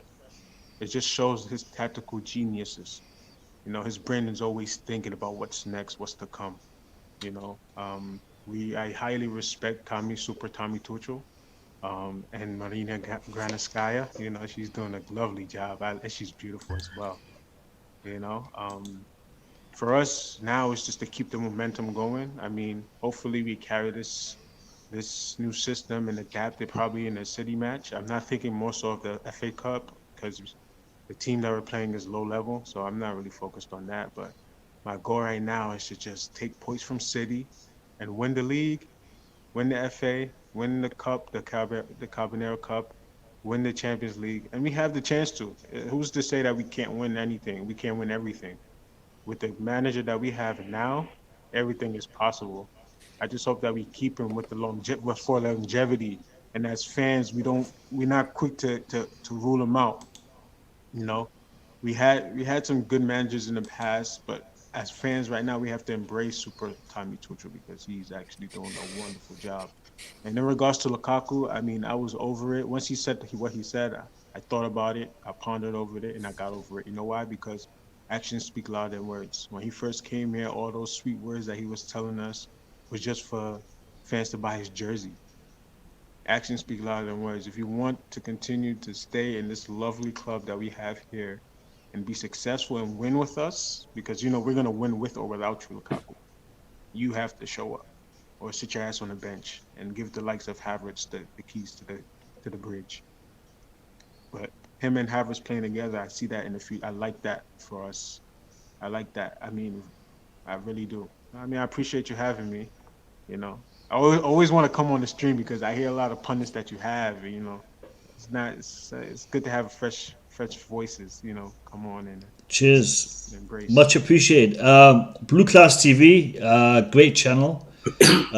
Lee Zion, great friend of mine. So best of luck to the channel. Best of luck to whoever is working with Lee. I want to see people show more love and appreciation to that channel because he puts a lot of effort into it. Lee Zion puts a lot of effort into his work. So big up to him, and thank you for coming on. Thank you for your insight. I think the future under Thomas Tuchel is bright. I want to see the club continue to back him and support him. And players are human beings. They're going to make mistakes on and off the pitch.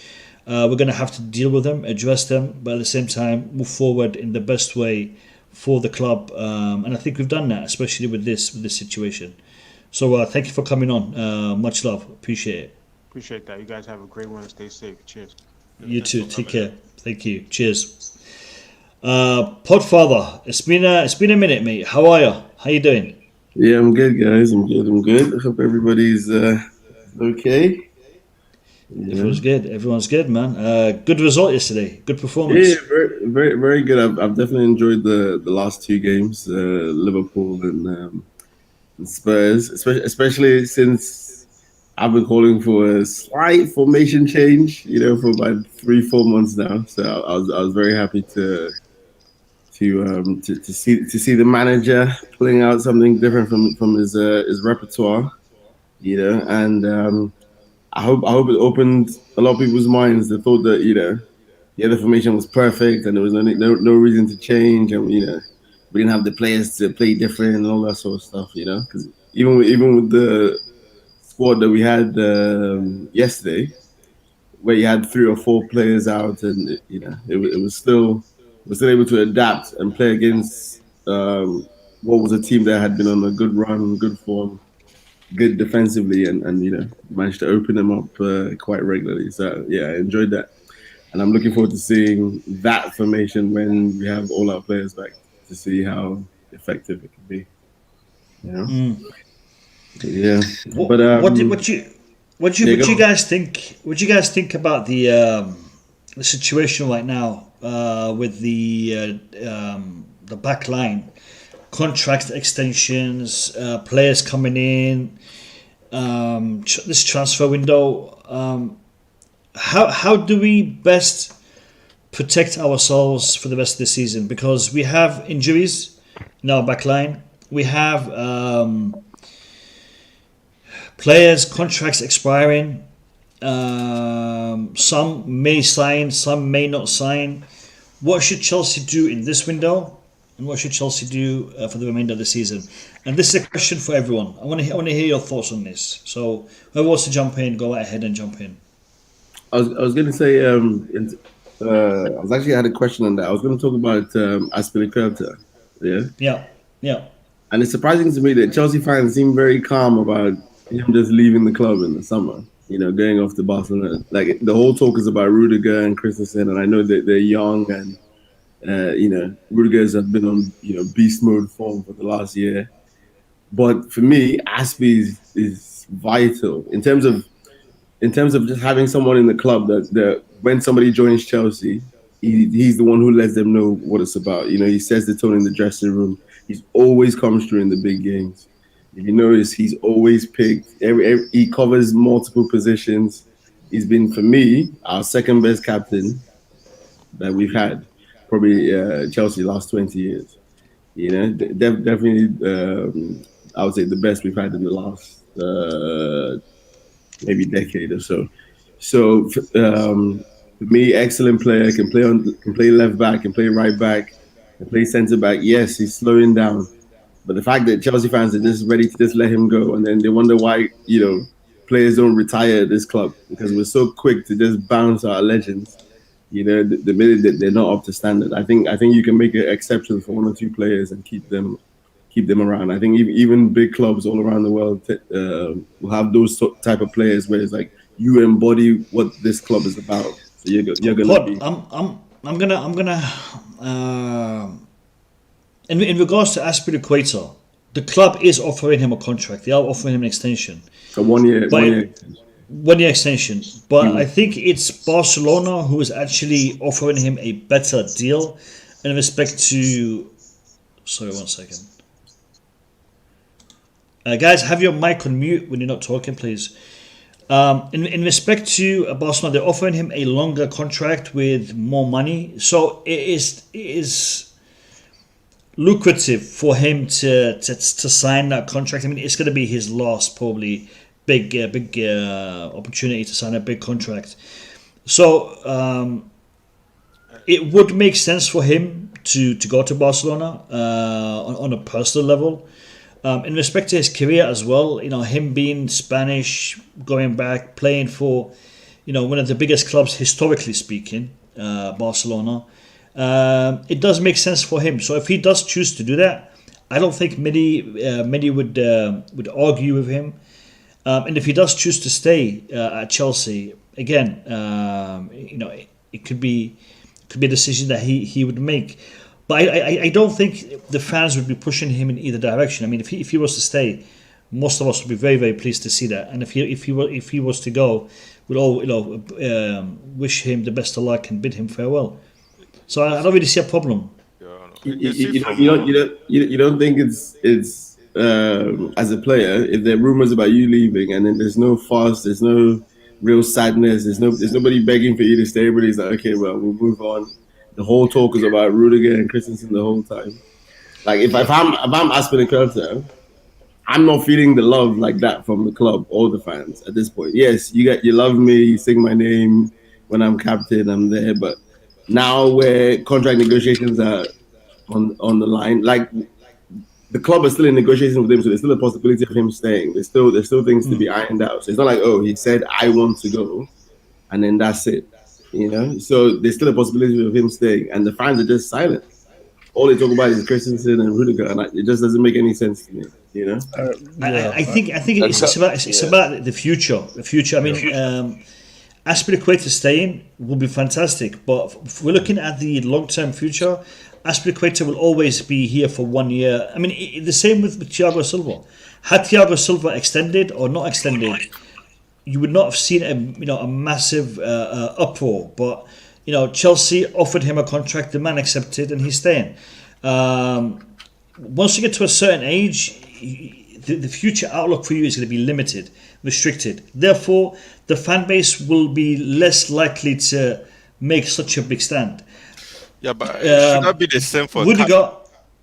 So just 1 second. Rudiger on the other hand, Christensen on the other hand, they are, we're talking 3, 4, 5 years down the line. So there is a different approach.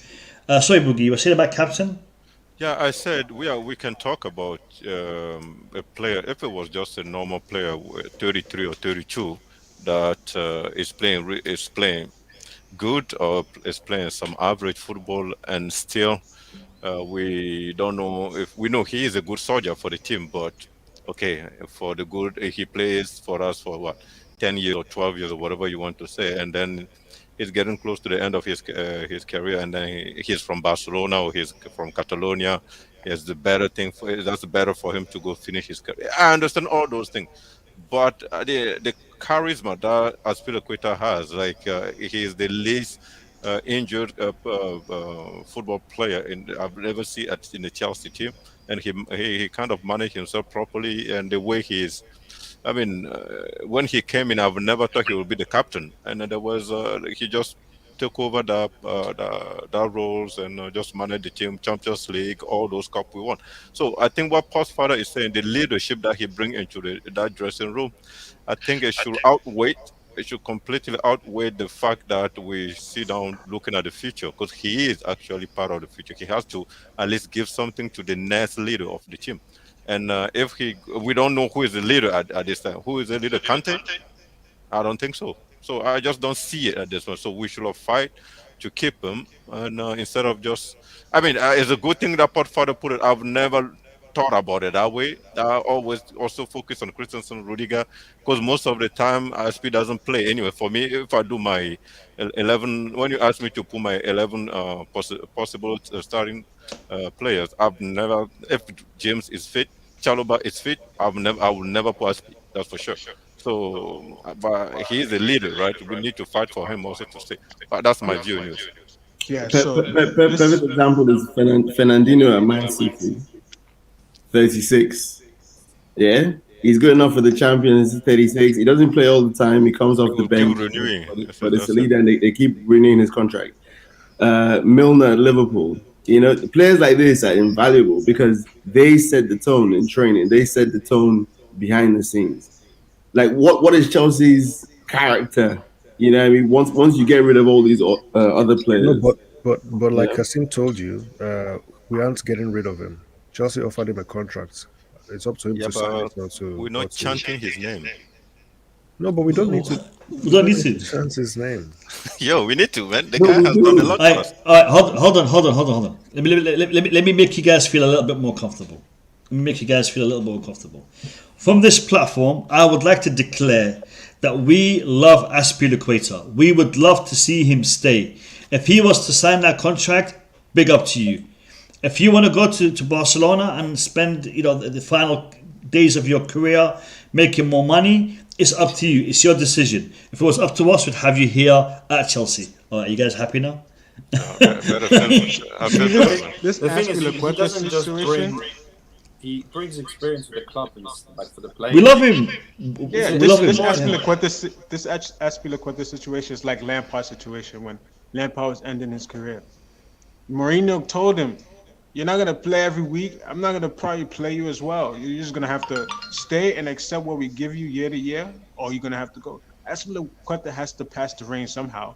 When he comes off the pitch now, who is he giving the bash to? That's a very. I was going to mention Or that. Conte is gonna get it.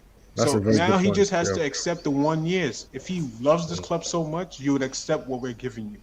But if you want to chase the money, and because he already won everything with us, what hasn't he won with us already? That's a huge point because who will replace Azpilicueta? Because he's the club captain. You know, if Rudiger goes, if maybe Kante goes, hopefully he doesn't. Who replaces him as the club captain?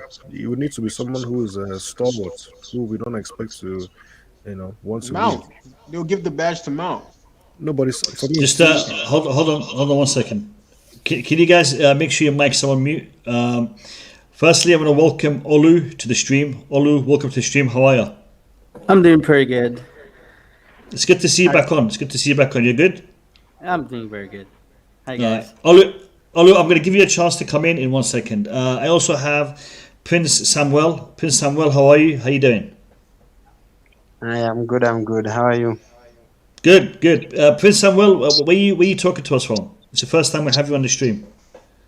Yeah. Actually, I've just seen it right now. Where? No, wait. Where you from? Where you talking to us from? Okay, I'm actually from Kenya. All right, welcome, Samuel. I'm gonna Olu, if you don't mind, I'm gonna actually give the time to Samuel because this is his first time. So I want to hear his question, and then I'll come to you. You're good with that, Olu? Absolutely, sounds good. Thank you, Olu. Samuel, let me hear your thoughts. What do you want to talk to us about? Concerning the signings? Up to you. Whatever subject you want to talk to us about, let me hear it. Okay, maybe from my side. Okay, I've been actually concerned about the forward midfielders. Like I don't know what you guys are thinking about having Hazard on board. Eden Hazard back from Real Madrid. Is that what you're asking? Yeah, exactly. All right, fair enough. Eden Hazard is a club legend, one of the best to play for Chelsea, but is currently applying his trade with Real Madrid, and he has not had the best of times at Real Madrid. Would I personally like to see him at Chelsea? I've asked myself that question a few times, to be honest, and I'm torn. I'm torn between two things. The first thing is I don't think Eden Hazard coming back to Chelsea would be able to contribute to the club as we are expecting him to, being a legend. So he will be at a lower level to the level that he left us with. I personally would like to keep his legacy of being one of the greats at Chelsea, rather than to have him come back and maybe not perform so good, and maybe have some fans start to troll him on social media. I'd rather not see that. So could he come in and do something with Chelsea? Possibly. Do I want him to come in? Maybe, if the price is right, if the deal is right. I wouldn't be too against it, but at the same time, I wouldn't be pushing for it, if I can put it that way. And I'd like to hear what everybody else has to say about that. Quick question. So if we were, say, Hazard is proposed, right? Would you rather switch out Pulisic for Hazard and lower Hazard's currency? No, because I think. So I'm getting echo, guys. Just turn off your mics. In regards to Pulisic, the only issue I have with Pulisic, and if we can fix that, then I don't have any problems with Pulisic, and that's his injuries.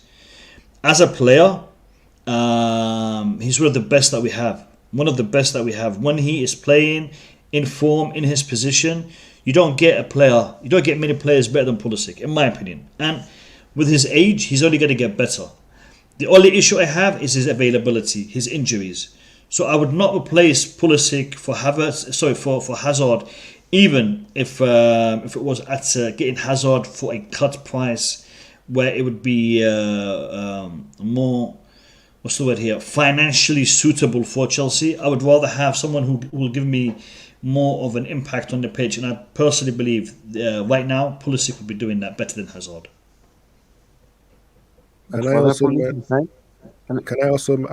to add to what the discussion. I think a huge stumbling block is I think his wages.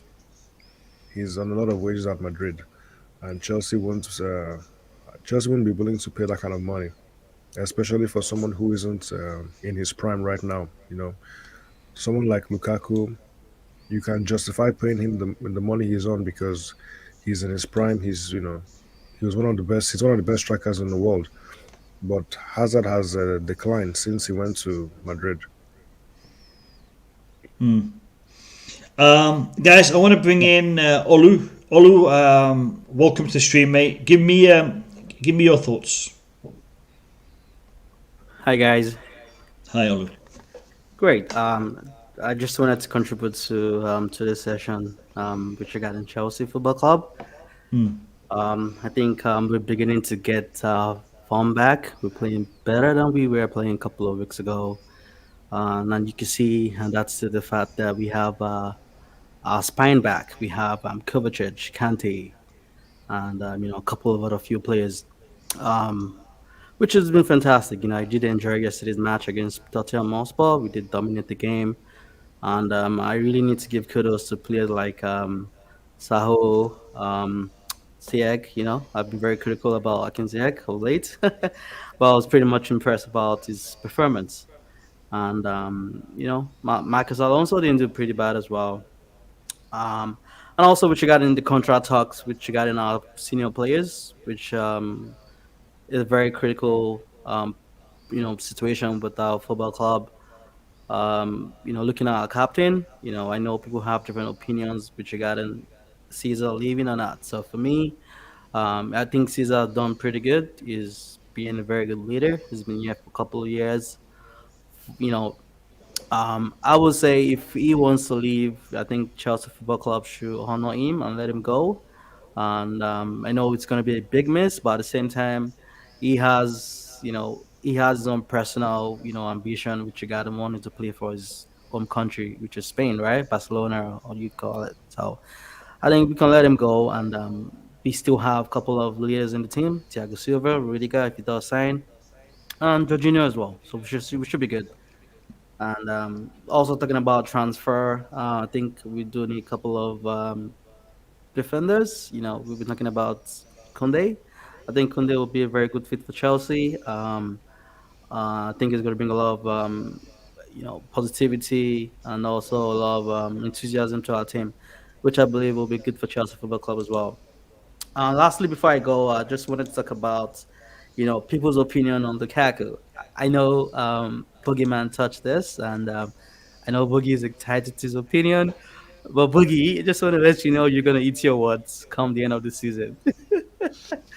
Let me just answer that part. If Lukaku starts scoring goals, listen, I support Chelsea. I will always be supporting him.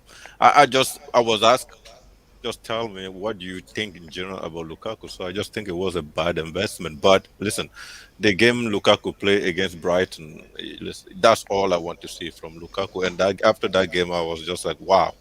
That's at least that's the Lukaku, the leadership. He showed a lot of leadership. He showed a lot of combativity, and he showed a lot of movement, and I love it. I'm not even. I mean, listen, I'm not going to sit down here and say Lukaku only play good against small team. There's no small team in APL. Like small team taking point from anybody. If Lukaku at this point, I just want the guy to score goals and just to help the youngest in front, because all the 22 years old strikers or attacker that we have just don't know where the net is. So if Lukaku can keep just showing them where the net is for the next 2 years, I will be really, really happy. I will be really supporting him. And even yet, right now, I'm supporting Lukaku anyway. So I'm just giving my raw idea what I think about Lukaku. So yeah, which is fantastic. I will be happy to eat my word. Don't worry about it. But just to let you know, I do understand a lot of Chelsea fans do have concern with Lukaku's style of play. But for me, I think Lukaku will be a top scorer come the end of the season. I can guarantee you that. Looking at what he's done over the years, he's going to score goals. You might not like him as his style. Like Mo said, he doesn't have the best of touches, but I believe he can score goals. When it comes to goals, he's the best in our team. We can't take that from him. Yeah. And lastly, just wanted to ask the team. It's an open open question. What do we do with this player, Timo Werner, going forward? What do we do with Werner right now? Because I don't think Timo Werner, he should be the one we say wasn't the right fit for Chelsea. Timo Werner, I don't see him staying in Chelsea come next season, and I think it's best we do cash in Timo Werner and move on from there. I like him. Yeah, I'm gonna say something about Timo Werner. Prince, can you just put your mic on mute? Thank you. All right. I've watched Timo Werner a couple of times now. At the bridge, and he is different. He is different when you watch him in real life. I mean, I don't know if Alex picked up on this yesterday, but when you watch him in real life, it's different than when you're watching him on the TV. The runs he makes, the pace that he has, it really is game changing. And yesterday, Havertz had a great first half. He broke his finger and whatnot. But the second half, when Timo Werner came in, he changed the game. Yes, we scored 2 in the first half. We didn't score in the second half, but he changed the game in respect to the aggression in attack. We had more fluid football when Timo Werner came on, and I believe this guy could be a fantastic player for us. I personally would want to see him stay. And not put too much emphasis on his goal scoring attributes rather than in his attacking attributes, because he can create. He can. Sorry, whose mic is open? Boogeyman. He can create, he can be a threat, and he can open up a play for the other strikers to take advantage of. So if there is the opportunity to keep Timo Werner for another season, I would like to see us do that. And I know my opinion on Timo Werner has fluctuated and has changed many a time because of the type of performances he's put in. But I don't want to see Timo Werner go if we are able to utilize him, and that's just my opinion. Yes. I wanna just address this comment here by JJ. Super chat by JJ. JJ, thank you for your super chat. You, Gabriel, Bauer, and a whole bunch of other guys, you're always sending these super chats in. So thank you very much for doing that. He's saying, big up guys, happy new year. Happy new year to all. Only 3 losses. We've only lost 3 in the last 20 games we played now. The title race is over, but still can win multiple cups, trophies. I think we need to look at the season from different perspectives, and I think this is something we've talked about on the Blue Lounge in the past. The season doesn't have to lead to us winning the Premier League to be a successful season. We've talked about this in the past. A couple of trophies and a top 4 finish would be a very successful season. And we've got 1 trophy already, and the way we're playing, it looks like the League Cup is also within our reach. The World Club Cup, we could have 3 trophies in the next month or so. In the next couple of months, we could have 3 trophies. And then you still have the FA Cup and the Premier League and the Champions League being contested. Do you see what I mean? So there is a lot of opportunities for Chelsea to make this a successful season. And for me, a couple of trophies in the top 4 finish would be more than enough to classify this as a successful season. What we've done this season shows that we can put a challenge in for the Premier League, provided we don't have the pandemic hitting us in Christmas, because December was a very, very bad month for us because of the pandemic. Had we have not lost so many players to the virus, we could have had a different month. We could be in a different position right now. Again, I agree the title race is not over because we're playing Man City. Liverpool are playing Man City. So there is still points that will be dropped. And things can change, but it's going to be very difficult. So it will be very difficult.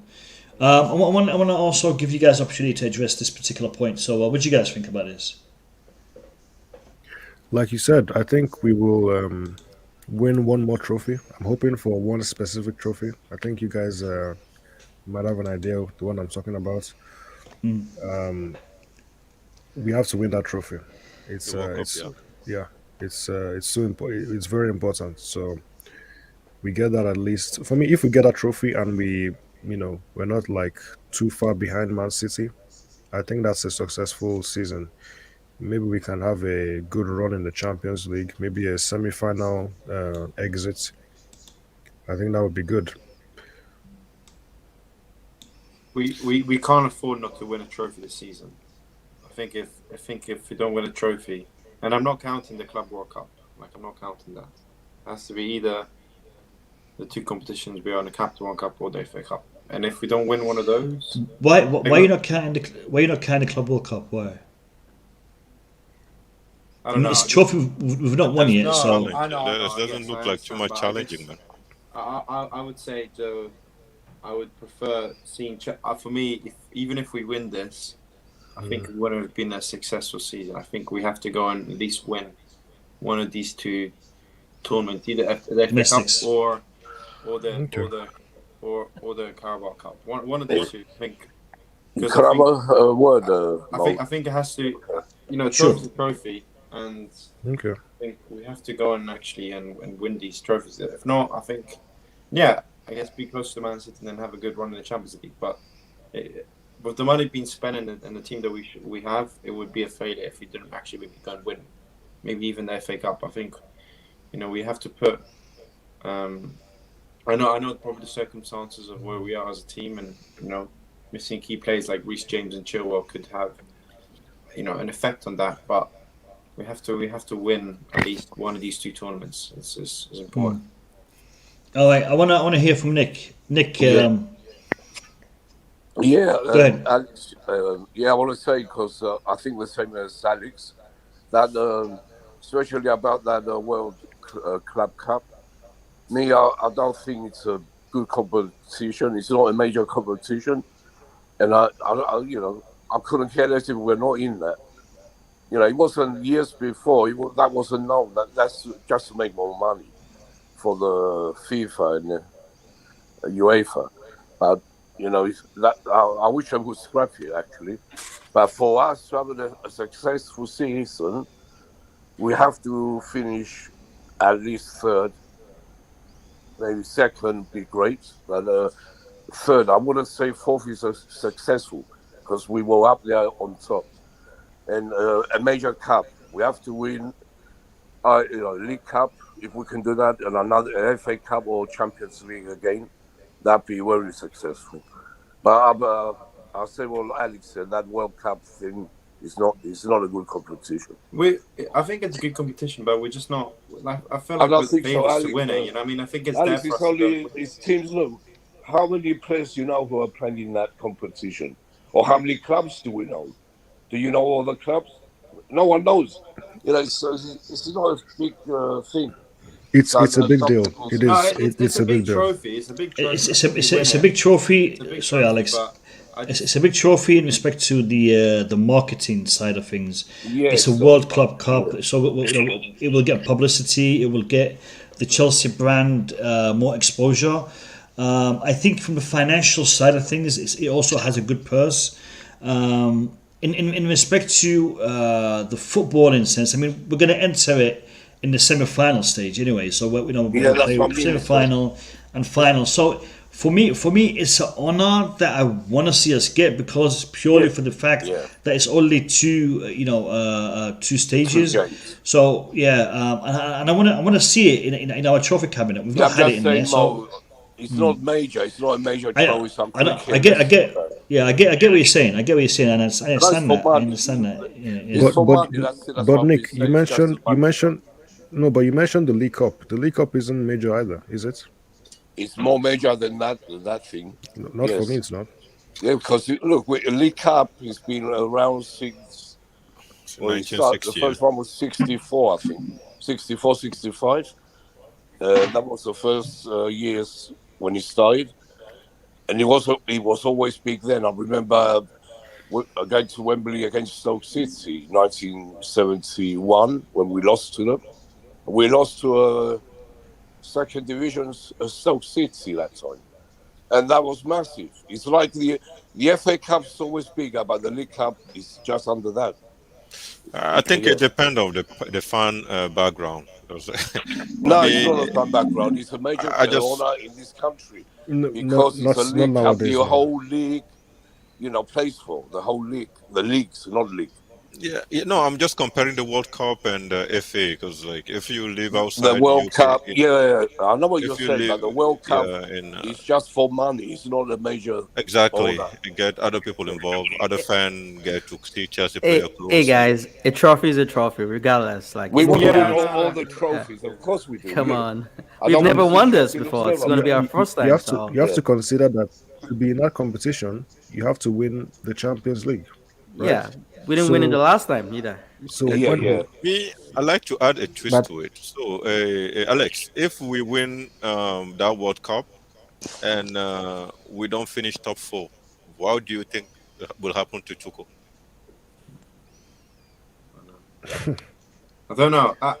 It's not going to happen. Okay, good. I don't answer that. Don't answer the question. But even go ahead, Prince. Go ahead, Prince.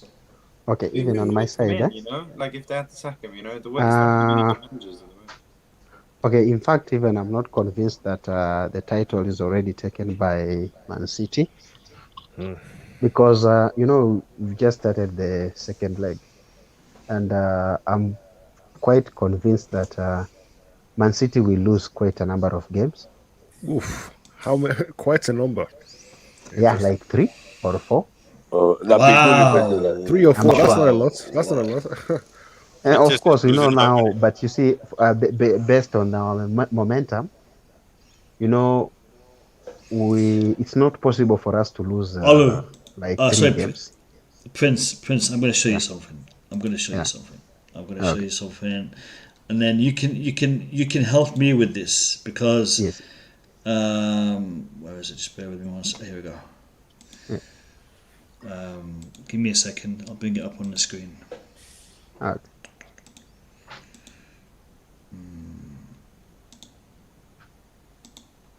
Okay, now this is the games for the rest of the season with Manchester City. Let's just look at the Premier League. Forget the cups. So they're playing Chelsea. All right. Let's say we beat them. All right. That's one defeat. That's one defeat. Southampton, they're not going to lose, right? Brentford, they're not going to lose. Norwich, they're not going to lose. Yeah, of course. Tottenham, based on last night, they're not going to lose. Everton, they're not going to lose. Man United, this is a derby, so let's say, I mean, it's not going to happen, but let's say Man United win. You know, let's say, that's two losses, and that's pushing it. That's pushing it with this one. All right, who they got? They got Crystal Palace, Brighton, Burnley, Liverpool. Hopefully they'll lose that. So potentially Wolves, Watford, Leeds, Newcastle, West Ham, and Aston Villa. So potentially they can lose two, maybe 3 games. Yeah, but potentially. It's supposed to do also well, so it's not like Man City. Listen. Hold on. I like it. So let's look at Chelsea. Let's look at Chelsea. All right, so Chelsea coming into the Premier League, Chesterfield, Tottenham. All right, Man City, we said we're going to win that one, yeah? So Brighton, we're going to win that. Tottenham, we're going to win that. Crystal Palace, we'll win that. Leicester City, tough game, but we'll win. Burnley, we didn't win it last time, but we'll say we win it. Newcastle, win it. Norwich, we win it. Brentford, Southampton, Leeds United, we're winning all of these. This is a big win one, yeah? And then you get Man United. So potentially we can lose one, maybe 2 games. And that's too late. You have to close at 10 points. Probably one. Only one. If we lose 2, it's done. No, it's already done. What are you saying, Boogie? It's already done. No. Even if I follow the other guy that said Manchester will lose 3, it doesn't change the equation. It's still the same thing. They are 10 listen. Man City. I mean, not just losing 3, but I mean they can't. I don't. I mean, we beat them. Liverpool beat them. I don't know. Let's say they beat them. That's only 2 defeats. We said Manchester United can beat them, but I mean realistically, Manchester United have started to play worse than they did under Oli. So realistically, you know, that's not going to happen. The league is over. What's his name? Who was saying he's Prince. Prince. Yeah, Prince. Sorry. Yeah, the league is over. We have to accept it. You know, we're not going to win the league this year. Hopefully, next year we're going to do a lot better, which I think we will. But it's over this year. Even if we, like Mo said, even if we win, you know, against City and another game, you know, our games, they have to lose a lot, and they ain't going to lose more than 2 games. I can't see them losing more than 2, another 2 games. You know, unless something miracle happens and they lose all their players. That's not really. We have to go on a 10-game unbeaten run. You know, we have to go on. Yeah. We have to look at ourselves. You know, we have to at least be able to challenge. We have to go on and win 10 games straight. Yeah, we're not going to give up. Tuchel won't give up. We want to get, like he said, we want to close that gap with City and Liverpool. He said, so that, you know, we're going to close that gap. And I'll predict we finish 2nd. He has honestly, Tuchel has successfully closed the gap on Liverpool. As you can see, he has done that this year. We have competed well against Liverpool. City, the first match against City wasn't even a bad loss. That goal that they got was by for me, in my eyes, was just a magic trick that happened for them. You got lucky. I don't believe in luck, but they got lucky. Seriously. Mo, And can I talk to the guy that is talking, man? Manchester City game, you say what? They were lucky? Did you watch that game? The way we played didn't play like back. that. We We played. didn't- What? played on the Someone talk defense. to him because I will say stuff that he won't like. Okay, Someone talk to him. We sat back during that match. We sat back, right? We We allowed them we to did. attack us. We didn't They play. Pep Guardiola played a better. Yeah. They had a better game plan, right?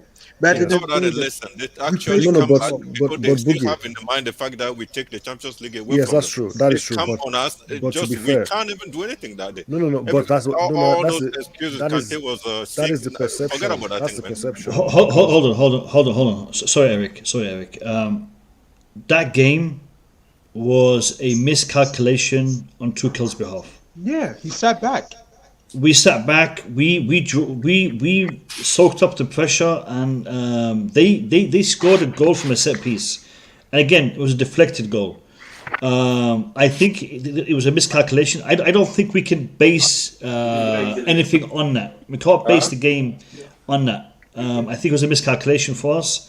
For me, 3 games last season, we beat them well. The first game this season that we played them didn't go to our favor, but I don't fear Man City. I think we could beat them. They could beat us as well, but it's not one of those games that is already predetermined. Like They fear us it more could go. than we It could fear go. them. I agree. I agree. They fear us more than we fear them. We've had better results against them. Yeah. People gave Man City too much credit for that win, in my opinion. People were too because I watched the game, and from what I saw, Man City were not that good. We were bad.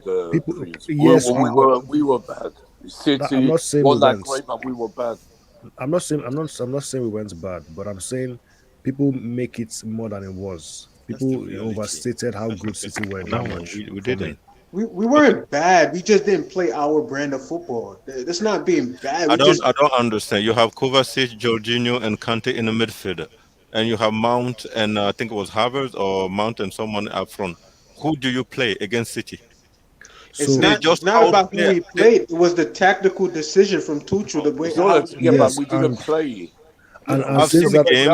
we didn't play at all that game. I've seen game where Kovacic replaced Mount and we play or Kante come in replacing Mount. So you have Mount, you have Jorginho Kovacic as the pivot, and you have Kante running the channel, coming back, and we dominate games.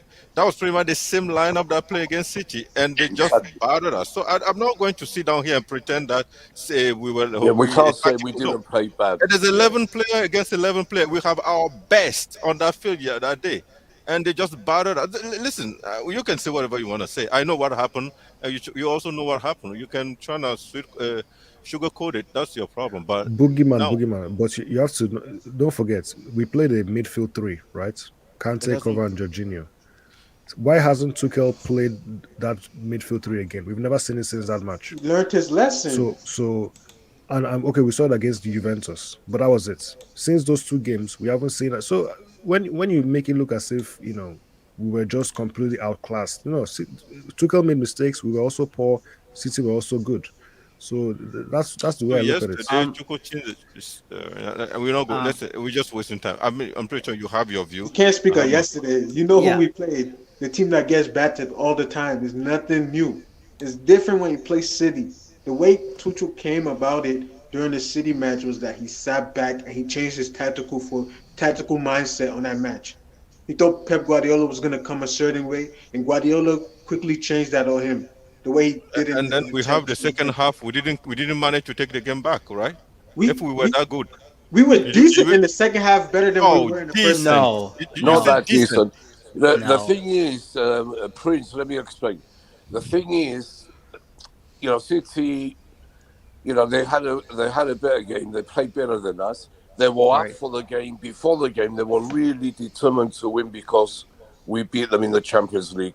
They wanted revenge so badly, they destroyed us. That's the truth. That's the word. Yeah, We we got outplayed. We beat them 3 times last season. It doesn't matter. Why does one loss make such? Why is it such a That's big the deal one that we we're lost talking one? No, about. we're talking about the That's game at one- Stamford Bridge. That's We were what we're I outplayed. talking know we about. are. I know, but what I'm saying is no. We What I'm used to saying beat is City in 1960 or no. 1970. Do we want me to bring that one in? No, That we isn't don't care. last We're season, talking though. about that game. But Boogie. Yeah. It's one match. That's my point. It's one game. Yeah, that's the one we're talking about. You cannot use one game to assume that we can't compete with Man City in 90 minutes. That's what I'm saying. I don't think he ever said that. Boogie never No, said that's that. what. No. He's saying that we got outclassed. Which is So true. basically, We got outclassed according at to what Stamford he's Bridge. according to what he's saying, if Outclassed is a Tuchel, bit harsh. no, if You according to what said Boogeyman Oh, is yeah. saying, if Man City wants to just turn up, then we can't do anything about it. That's what he sounds like he's saying, which I Oh, don't agree with. Like, even Because if you I watch think there the were mistakes made in the yeah, match. I agree. Tuchel made mistake, but looking at what Pundit said, for the match, we got outplayed. We were outclassed. We couldn't play our game. Physically, we could be better. tactically, everything. We could be better, going to the next match. But for that game I at know. Stamford Bridge, we outplayed City with a better team that deserve to win, and that's it. And the other thing I would like to say, for Chelsea to close those gaps we keep talking about, our attacker need to start scoring goals. Like, we need just to, because we're creating them. We need to start scoring at least 2 or 3 goals on average each game. We need to put in, because we haven't the chance to just put it in. So if we start doing that, we're not going to talk about any gap, because the gap is not even that. You cannot have Kovacic, Jorginho, Kante in your midfield and have Mendy as a goalkeeper and have Thiago Silva and Rudiger. Just compare men to men. We're really good, actually. It's just we're not scoring. Exactly. So So when you say close the gap, in my eyes, the gap is already closed. Without our injury situation or COVID predicament that came about early in the year, we would already be in second place, but the point gap wouldn't be that large. It wouldn't be 10 or 11. It wouldn't even be double digits, less than 3 points, I think. 3 or 4, 3 points at max, it would be close to City. If it wasn't because of COVID, we will be top of the league right now. Exactly. But it's not because of Manchester City. We're beating other teams pretty much. Manchester City is losing against Crystal Palace. We're beating Crystal Palace 3-0. That's how you But you're win saying in the the league. gap. But we're talking about the gap here. It's no gap. We already closed the gap. He has done what he came here to do. Close the gap. Now it's for him to carry us to a Premier League, and that is possible. We still have time. We have 17 Premier League matches left. You guys are Chris, saying you can't say we close the gap right now because we have closed the gap. Hasn't finished. We have to wait and see where we end up. If you do a middle, or do you do like a midterm or middle semester evaluation on yourself, you will see that he has. Yeah, but that doesn't make sense. It's an evaluation of how well he has done in the middle of the season. Can I say something 1 minute, just as without being interrupted? When I said we're closing the gap, I'm talking about the season in general. Like, I think Chelsea is we're better equipped and a better manager to win this season, because we can beat pretty much all the other teams. I don't think Manchester City is that equipped. But it must sound a little contradictory, because I feel like Crystal Palace and all those things can be Manchester City, no problem. But head-to-head between City and us, I'm pretty sure City is better than us. Like, if you put us, every time we win the game, even last season when we win games against City. Hold on, Boogie. I'm sorry. I have to disagree with you strongly on that statement. I second that. The flip side to what you said, I agree with. The flip side, which is Man City will probably be able to beat teams more consistently than us. However, Chelsea against Man, Tuchel against Pep, it has shown us to be that they are the ones who are inferior. Head to head. Not in longevity throughout the season, Man City have proven to be a better team. No, but when it comes to okay, so go ahead. When it comes to head to head, under Tuchel, Pep and Tuchel, Chelsea, Man City, under Tuchel and Pep, I think we have the upper hand. I am not saying that the game will go in one particular manner. They could win, we could win. It could be a draw. But I don't think it's one of those games that we will be approaching with fear. I think is probably the only game Man City will be approaching in the Premier League. The only game that Man City will be approaching with fear, because they know Chelsea have beaten them, could beat them, and may well beat them. Yeah, the reason why I think my logic is still standing is the fact that we talk like that because we don't concede. Now it's not the case. Let me just put it this way.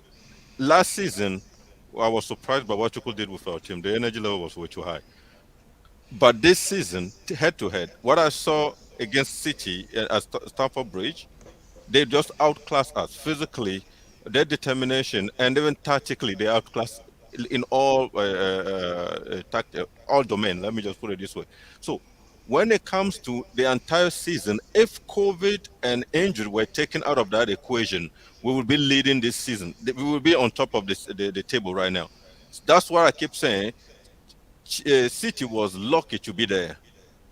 But on head-to-head this season, I think City is a better team. Can we wait until the second match before we say that? We've already played one game, so obviously it's going to be. Yeah, but that's the only game that I'm saying. That's why I keep saying this season on the head-to-head. Only game that is a good sample size to have. One game. I'm not talking about sample size. That's the only sample we have, anyways. So what do you want me to say? I'm just saying they outclass us. No, Chelsea has never been that outclass since Tuchel. Since what I saw that day was just crazy. Okay, let me give you another sample size. How many games has Tuchel and Pep played as Man City and Chelsea? A total of three. Oh, no, 3 last season and 1 this. No, 2 last season. Four. Okay. Three last season, 1 this season. Okay, head to head. What's the outcome? 3-1. 3-1. 3-1. So that is a sample size. But again, I am not going to use that sample size. Do you know why? Because it's irrelevant. It's irrelevant. That sample size is irrelevant. Your sample size of one game is also irrelevant because. Why? Because we have the team, right? That's the team we have this season. I'll tell you why. Because we were not outplayed. We were outsmarted tactically. The reason why Man City beat us is because of the way Tuchel approached that game and the way Pep approached that game. Tuchel asked the players to be more controlling, to have a more of a tempo-controlled approach to the game. Man City threw that out of the window. They pressed us, they attacked us, they rushed us, and they scored a goal. And to be fair, it was a lucky goal for them. It was a lucky goal for them. A deflection. Okay. It was a lucky goal for them. That game could have ended as a draw. Could have ended as a draw. It doesn't change the fact that they outplay us, even if it was a draw. That's why I just said to you, tactically, we made a mistake. We made a mistake. You can't base it on that. You can't base it on that because we were not pushing forward. We were sitting back. We were on the back foot for the whole game. Okay, let me Boogie. I'm gonna enjoy this a lot. I'm listening. All right. Do you remember the first leg with Juventus? Remember that? Okay, what happened? Well, we lost 1-0. We dominated the game. We lost 1-0. Yeah. Exactly. Kick-off, second half. Bernardeschi and Chiesa. They link up. One great through ball, one great shot by Chiesa. We lose 1-0. Okay? The same tactic that Tuchel employed against Man City. However, Juventus used that against us and they beat us. Do you remember that? Now, the second leg of that game, how did it pan out? How did it go? How did Chelsea thrashed? We thrashed them. Okay, good. We played the same way, but we scored early. Yeah. But we thrashed them. Okay. Now this is the thing. A tactic could be employed and it will pay off. It could be employed and it doesn't pay off. Juventus, they used it in the first game, it paid off. They used it in the second game, it backfired. Okay, and the same could be said for Chelsea and Man City. All right, you can't base it. It's true. It's true. But can I add something? When we lost that game against Juventus, I've never sit down and say Juventus outplay us. I just said tactically, whatever. I forgot the name of their coach. he kind of Allegri, right? Yeah, Allegri. Allegri, we know what's going to he was going to do: 7 defender and 2 midfielder and 1 striker, and he did that exactly the way we predicted, and we just didn't manage to score. Lukaku has chances. I think it was someone else who had a lot. We didn't score, and they get away with it. And I remember that I was telling you, for some reason, I wasn't mad because we played really good. So when it comes to the game we play against Manchester City, our best players were on the field. Yeah, maybe for some reason we asked Kante to play as an 8, or Kovacic was play as an 8, and we have 2 of them as a pivot, and so we know. But we can't even manage to do 2 passes. Nothing was working that day. Through the entire 90 minutes, I know the other half we managed to open a little, but at the end of the day, if you think about that game, only City was supposed to score, not us. We don't have any shot on target. You listen to any pundits back there, they're just like, oh shit, what happened today? Just Manchester telling us, showing us the distance between them and us. That's all it is. They're just showing us that they are whatever happened last season. Now the Boston their team, and they come back and to show us what it is, So we just need to accept it. I think so. For me, anyway. But at that point, we were already at top of the league. So Tuchel, in his mindset, was just trying to stay on top. That's what he was trying to do. That's how I feel. That's my opinion. I don't think he was trying to, okay, let me go out there and attack them. It doesn't change anything. He was sitting back. But again, his tactical, on top. He's still a genius at the end of the day. The fight for the league nobody's is criticizing Tuchel. I'm just saying, City team is way, way better this season than us. I doubt it. They don't. If you could tell me City can go through what we have gone through this season and have the same type of wins and draws that we have had, then you don't see. That's what I'm saying. What I'm saying may be contradictory. You're not putting. I'm saying, if you take out of the equation the COVID and the injuries, I'm sure we'll still be on top of the list, because we are one of those teams that every time we play anybody, we're the one create more chances all the time. So I feel like this league. That's what Showtime is saying. That's what Showtime is saying. You can't, but you can't, and the fact that you're taking out COVID and injuries, you can't do that, because that's what's happening to us, and we're still performing at a top tier. We're second in the league. No, Showtime. Hold on. I think there's a bit of confusion here. Can I say just one word about that? Just to clarify, Boogie, you are saying, if all things were the same, if COVID was not introduced into the equation, Chelsea would be on top of the league right now, correct? Yeah, of course, yeah. Okay, so you are saying that Chelsea, with all things being equal, are a better team than Man City? On a season, yeah. But if you put City, because if you put City and Chelsea in the same room, you ask them to play 100 games, I guarantee you City will win maybe 70 out of it. That's my point I'm making. But then you got to explain to me based on what you're making that point. 70? It's just the fact that when we play against them this season, we didn't even have a chance to score on their goal. Like we were not that team that I know. That's my point. I'm just saying. But that's what I'm saying as well. What are you saying? So you just focus only on Man City. Oh, Man City were the reason why we didn't do what you expect us to do. But the players also were not doing what they normally do. It's not just about Man City. There are two teams. We didn't do what even Tuchel was saying. The players didn't seem to trust what the game plan was. They didn't trust what they were supposed to try and do on the pitch, and so they started playing differently. So, for me, I can't read too much into one match. I just can't do that. So. All right. Yeah. No, I totally agree, Eric. I totally agree. One match is not enough sample. It's not enough sample size. Let me hear from Nick. Let me hear from Nick. Yeah, about City, we have to admit it. They have a stronger squad, than us. Even if they get injuries, they will bring on players who will do the same job.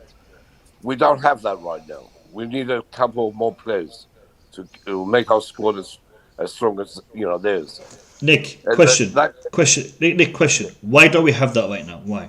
Why? Why don't we have? Why do we have Because that? Yep.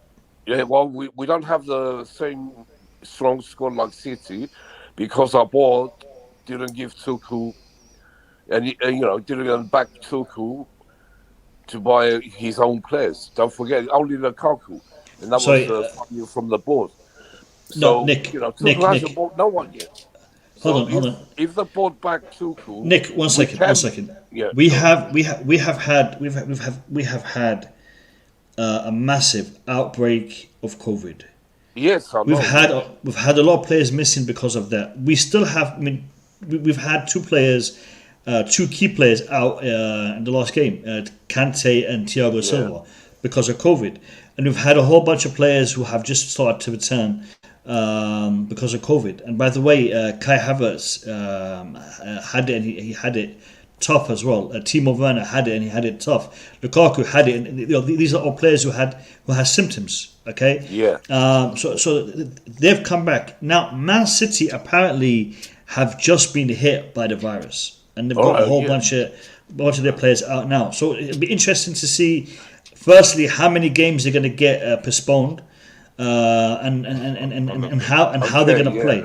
Okay. So Nick, in respect to backing the manager, two things we have to look at in respect to backing the manager. One, we've sold a ton of players, and we only brought in a handful. We sold a ton, and we only brought in a handful. I don't think we sold enough. We still have dead wood in the team. We have didn't to get rid of. Nick, I'm not happy about the players we sold. I think we sold the wrong players, and we kept the wrong players. I am not happy that we sold Livramento. I know the reason why, but I'm not happy about that. I'm not happy about the loaning of Emerson Palmieri. Again, I know the reason why, but I'm not happy about it. Yeah, there's a lot. Right. So we need to have better planning, and this is one point that Bobby always brings up, and he says we are always quick to praise good decisions, but we hardly criticize the bad ones when it comes to the board. And the board, in my opinion, have made some howlers in respect to the players that we sold. We were all happy about the amount of money that we were raising, but look at the quality that we were getting rid of. I mean, Gerhi, for example, he would have been a great backup. Tomori, one of the first players to go out the door, he would have been fantastic. Zuma. We sold Nick. Zuma was sold because we were going to bring in Conde, but we didn't do the exactly. We didn't seal that, and we sold the player. We should have done it. I know why, but in it's tandem. a bad decision. Very bad. Can I add something on Conde? We see who Conde is, but we're still pretending that he is one of the pieces we were missing. Conde does not. He has like how do you say this? His fuses are no high current. They go off fast. I don't know how to say that. It's a translation from French. Like he's a high temper. We use another term here. It's called short fuse. Short fuses. He got temper. We've seen that many times in French in his national team at Sevilla. And he kept getting red card, and people keep saying that's the guy we need. When you see something, if someone show you who he is, just believe him. Don't pretend that he is something else. That guy's coming to Chelsea. He can improve. He can improve that. He can become. He knows that Chelsea is looking at him. Better he showed us he can improve outside of Chelsea wage bills than we bring him into Chelsea and expect him to improve with us. Because Chelsea, we're not going to be able to win game when he's keep getting red card. We don't have that time at Chelsea. So that guy keeps showing us who he is, and I keep hearing people talking about he is the thing we're looking for. He can play any position. For what position he's going to play if he's on red? If he get red card, stay in outside and on a bench. What are you guys talking about? I don't want him. Simple as that. I think he can improve with that. I think he's a similar character with Rudiger. Rudiger is the kind of character to be angered by. I think he's similar with Rudiger. How many red cards Rudiger has? No, but yes, that's a good point. But I think zero. There is similar profile in terms of aggression. I That's think why he he's can. lashing out. Because Kunde isn't happy in his. Yeah, in his excuses. Find them excuses. I mean, if That's you're who not he happy is. somewhere, you're gonna act a certain way so you can be able to get pushed out even more. And you see In Sevilla, EPL, they're he's playing not with him happy. as well because they're Look, asking man, for God, more money when we want to buy him. someone explain me if Hold on. Boogie, one second. Do you think that's right though? Short time. It's not right. They're playing with him. He wants to go. No. Forget about the club. Tell me about the player. The player to be doing that. Do you think it's right? It comes out of frustration. You know, for me, on the other hand, I'm not the person that will act in that type of manner. I'm gonna pay what 50, 60, 70 million pounds for a player who's gonna come in, and whenever he doesn't like something, he's gonna start getting angry and start getting sent off. Do I really want to have that? But you know how Marina is. Before you come, we're gonna talk to you. She's gonna talk to you nice and gentle. You come in and you do that, the fines that you're gonna get is gonna be through the roof, and your behavior is gonna. Short time. I love Kunde. I think Kunde is a fantastic player. Mm-hmm. But if he starts to act in that way with, so I'm getting feedback from you, Short time. I'm gonna put you on mute for a second. If I'm gonna get a player who has that type of attitude, personally, I'm gonna be a little bit worried. Because one of the issues I have with, for example, Delict is the fact that he's managed by Mino Viola, who we know causes problems, causes a stir whenever things don't go his way. We are currently having a problem with one of our players, Lukaku, because of him acting in a way that is not appropriate. So I don't really look favorably upon people who behave in that way. I think Kunde, we had Jem here earlier from GNA TV, a big fan of Kunde. And nobody is against what he can do on that pitch, ability-wise, and the diversity or the flexibility that he brings in to the team. He can play centre back, he can play right back, right wing back. He can also play as a holding midfielder. He has a lot to offer. However, he needs to calm down, needs to cool down, because by him behaving in this way, not only is he going to lose favour with his team, but he will also lose favour with his potential buyer. So just a thought. I definitely agree with you on that. But my point is that when have we as a club heard any of the players act the way that Kunde or Lukaku has acted in years? So it shows that when you bring in the player to your club, the club has an impact on how the player acts and his characteristics. We haven't had a player like Lukaku come in and just talk lavishly and run his mouth like that in years. When was the last player you heard come in and talk like that? So in Marina, we trust. And I believe Marina, how beautiful she is and how smart she is. She knows exactly what she's doing. She's going to talk to the agent and talk to Kunde like, hey, bro, you come here, you can't act like that. Me, Abramovic would tell me to get you out of here in a heartbeat. It's about if the club believes he can, change that. You sign a contract. Knows what she's doing. You sign a contract. You're paying someone close to 200,000 a week, and then he behave, and then you're going to be like, Boogeyman, can't he? What is the problem? He's just going to be like, okay, I will sit down and collect my money. What is the problem? Can't he walk? You talking about Lukaku? What's that? Who are you talking about, Boogeyman? Kunde. No, I was talking about Kunde. I'm not mentioning Lukaku. What is this? My point is this. Someone is telling me that Marina will sit down with Kunde and just explain, Kunde, you're at Chelsea. You cannot be behaving that way. So you're telling me someone got a frustration since the last transfer window, 6 months ago, or let's just 4 months ago, or 5 months ago. And he's not over that transfer. Whatever happened during that transfer time, he's not over it. Even in French national team, who nobody has anything to do, it was Sevilla that created a problem. He can't even control his temper. But that had nothing to do with You see the red temper. card he got last time? Someone pushed him. He threw the ball in that first person. The red card for France had nothing to do with his temper. What about for Sevilla? No, but you mentioned yellow card. No, but you mentioned the red card for France. Yeah, but even that red card, did you see how he tackled the guy? That twice. He went on the same guy twice. He cannot control himself. That's my problem. Boogie, but listen, if you're assuming That I don't have a problem with, because that happens in the heat of the game. Do you know what I have a problem with? Picking up the ball and throwing it in a player's face.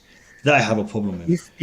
That's reckless. That's reckless. If you believe he can change, then it's a signing that is worth doing. If you don't think he'll change, I don't want to take Darius. I'm not a psychologist. I just see we but Tuchel pay money. a psychologist, right? Oh, come on, man. We pay money for something. Let me tell you another thing. You can't change a person, if he's, he's got that anger in him. That anger is from a young person. No, but you can control it for years. So it's not hard. You can't just control it. train. You can control it, though. Tuchel can't train him for that. You can work on it. Hold on. Nick, continue. Nick, you were saying? Yeah. I was saying, when a person's got that anger in him, like it starts from young, when he was a teenager, say, and it's not easy. You can't train. Tuchel can't train him to get that anger out. If he's got it, he's got it. And he will have it always, all the time. So it's a big risk. He's a good player, I know, but it's a big risk, if he starts getting sent off and throwing balls at players or whatever. I wouldn't risk it myself. Yeah, the issue I have is this. We know what referees are like with Chelsea. Yeah. I mean, referees don't need half an excuse. They don't even need an excuse to give us red cards and yellow cards and whatnot. I mean, so I'm not buying it, guys. Because of the reputation. They use the reputation more than anything in EPL. If they know you that type of player, you're done. He can control. Look, guys, come on. He can control. I'm not he saying can hide it. No, it's not about hiding it. It's about you. No. People. There are many people who have temper issues, but you do things to help with that. You don't make it look as if he's hopeless and he can't change. This is what he is forever. It's a stressful environment. No, Boogie, no. High level football. You've been playing with the Brighton at a striker, Mopey. You've been playing with Leicester at striker, whatever his name is, Vardy. You've been playing those. They provoke you every second. Every second of the game. Kunde can handle that. Work on the how. You can, of course you can. What do you mean you can't? So he can't. We have no time. We want to win the league. We're not going to lose Kunde against Burnley and getting tired, getting the game tired because of Kunde. We play 10 against 11. We don't have that. No, we don't have to. That's what I'm going with my logic. But money, we do not have to. What would you do it? And fines within the contract, because Sevilla probably don't have those type of clauses in his contract. Probably Sevilla, a team like Sevilla does not have fines. Boogie, hold on. It's the amount of money that let him talk. It's the amount of money and fines that he's gonna. Okay, you throw the ball, you get a red card. Okay, you give me 200K. You think somebody's gonna waste 200K for throwing a ball at somebody when he could just make the 200K? You have to think about it. It's how you implement in the contract. And I don't want to bring Marina up again, but she is a good man. When it comes to contracts, she knows what she's doing. She knows, okay, you have this type of problem. Okay, you act like this, I'm going to fine your ass every time you do this. Every time you come late, every time you want to act up, you want to be disrespectful, you want to get yellow cards, red cards, your fine go up each time. So it's the way you manage the contract, Boogie, this is a comment for you, mate. Answer, please. You guys should boogie. Who do you? What? Okay, you guys should. Who do you want? Who do you want to have in the? Yeah. In the defense. Listen, I will just make it simple.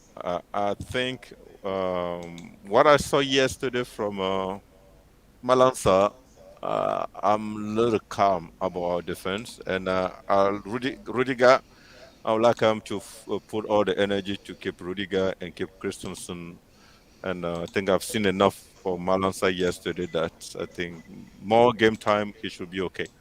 I agree on the side. I think the Chalobah is coming back when fit. And if we can manage to get all those people fit and we host Thiago Silva for one more year, I just don't think Kunde has no business in this Chelsea team. Boogeyman, He you didn't mention. doesn't have. Why didn't you Wait, mention the club? Eric, the club Eric. Let him finish.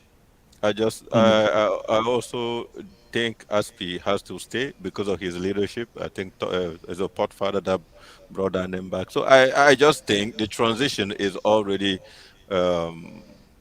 assured, and we don't have to worry too much. I want Malangsa to stay.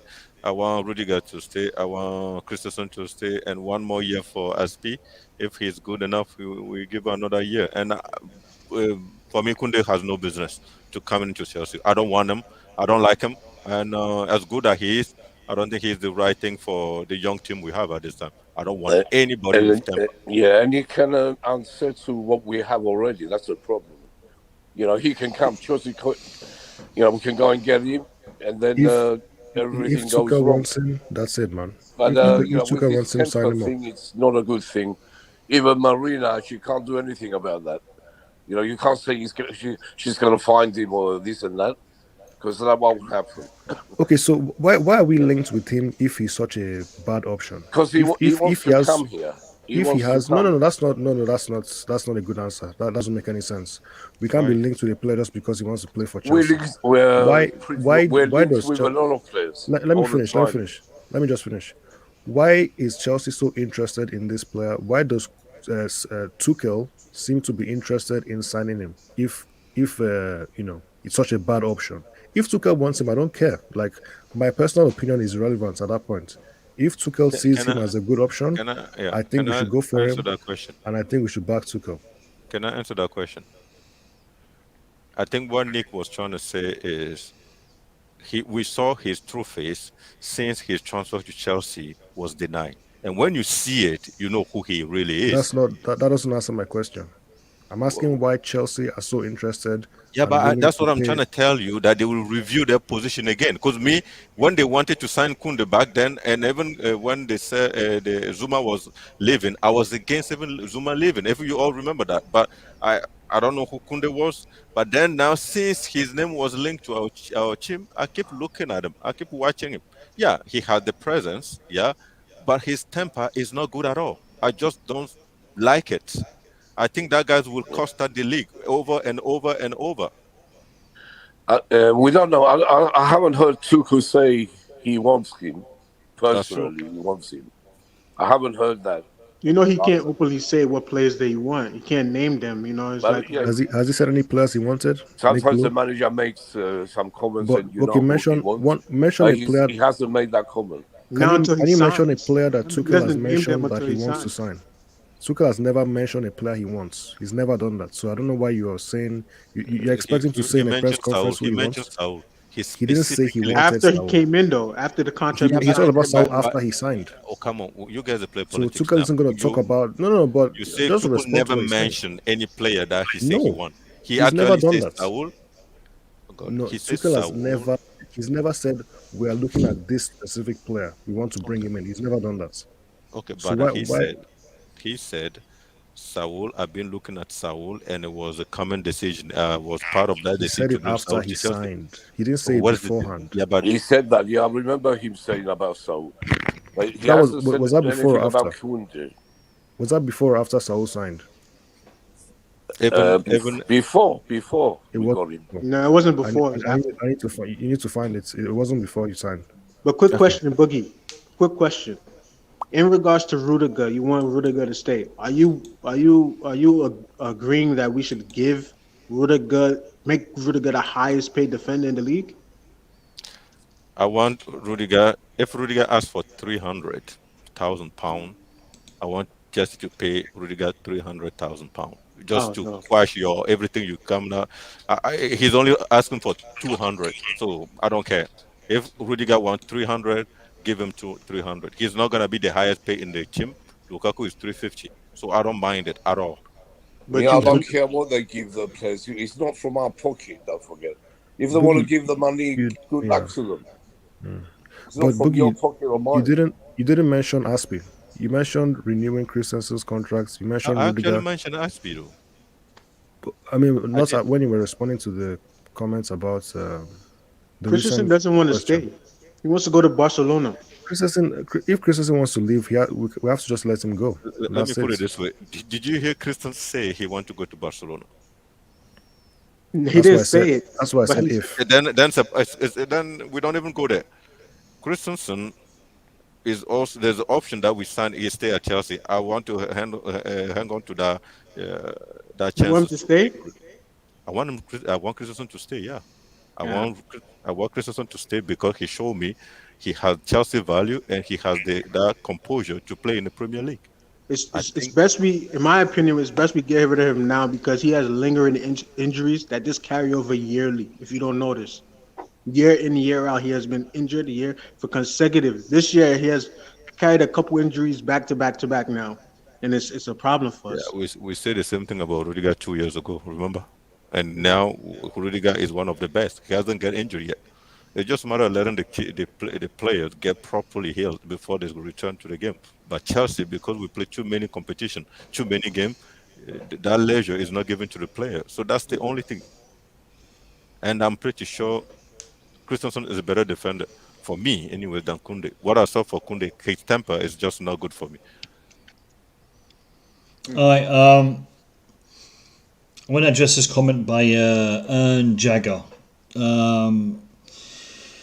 What is your take on the rumored Ziyech transfer to Barcelona? Do you think this January, but most likely during the summer? Or don't think this January, but most likely during the summer. I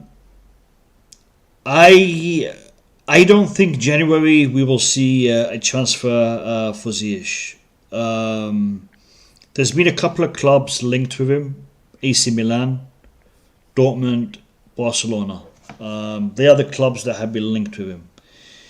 I know AC Milan want him. That I know.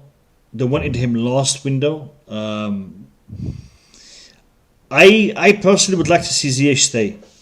I think Ziyech provides something that the other wingers don't have. Good left foot that he can use tactically rather than just pace. Sorry, technically rather than just pace. He can cut in. He can create chances. He can. He plays risky passes, and sometimes they pay out, sometimes they don't. I would like to see him stay. If he does go, I think we will get a good fee for him. But I think a replacement for him is crucial if he does go. But I don't think it's going to be Barcelona. I think it'll probably be more likely to be Borussia Dortmund or AC Milan. This is my take on that. Also, another comment here from Prince Samuel. Guys, I have to sleep. It's late here. My final words, and you'll remember this. City will lose 3 to 4 games, and the race will be tight between Chelsea and them. We will win the league with 2 points. Samuel, positivity always. Big up to you. You know what we are. You know what we Champions are. of Europe. Champions of Europe. We know what Big we up. are. Big up, Samuel. All right. Listen, guys. We will be streaming again tomorrow. We will be doing our Chelsea Chesterfield match preview. We'll be doing that tomorrow. We'll be reacting to the Tuchel press conference as well. So make sure you guys join us at the usual time of 7 p.m. UK. There's questions coming up. I don't have time to. Do we address all comment the on questions. Ziyech quick? You want to comment on Ziyech? All right, I'll give each one of you 2 minutes. 2 minutes. Go on. Hold on. Wait. 2 minutes without anybody interrupting anybody. So go ahead. No, thanks, man. Thanks for making clear that Eric Blue, that man just. You should mute him for good. Man. Hey, listen. I think Ziyech is admired a lot by Tuchel, so it makes it more complicated to just decide to put on a transfer list. What we saw yesterday is, as much as we think Tuchel will always be playing 3-4-3, there's still 4 at the back system in Tuchel mind somewhere. So, and if Ziyech keep doing those man of the match performances that he shown yesterday, there's no way Ziyech is leaving. And that pass to Werner, whatever Werner decided to do with that ball, that's Werner's problem. But at least we saw what Ziyech can do. Lukaku as well. Lukaku plus as Exactly. well. That had it also. So listen, we've seen stuff from Ziyech yesterday, and we've seen it before that also. That he is a top left foot that can deliver precise passes with precision. So for me, as long as the coach loves you, I don't think you're going anywhere, because he sees you as an option. He sees you as someone I can use to improve improve this team tactically. Because that's what it takes to win the league at the EPL. Because against certain team, they just prepare so much from one tactical system, and then you have to do some changes. And Ziyech give you that option. So I don't think we should be selling him. And I'm happy that Tuchel said to like the guy. One thing I would like to say about Tuchel, when it comes to all those defenders we listed, Rudiger, Christensen, and Aspi, I think at one point Tuchel needs to start putting his weight on that balance. What balance is, I think the same in English and French. So he needs to start putting his entire how do you say?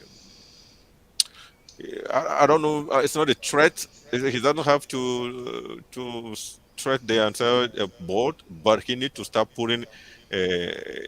Let him know that he wants those defenders to stay. Because if for any reason they decide to sell one of those defenders or 2 of them or whatever, all 3 of them, and this Chelsea team does not perform the way he wants, he will just be like, I'm just leaving. Because Tuchel is one of the best on earth right now. He can go to any team and find a job. Or even if Tuchel take 1 year off, the next year he will find a job. So I just want Tuchel to start just making it clear to that, because we only have 6 months until Rudiger and Christensen contract expired. He cannot just keep coming out and smiling about it.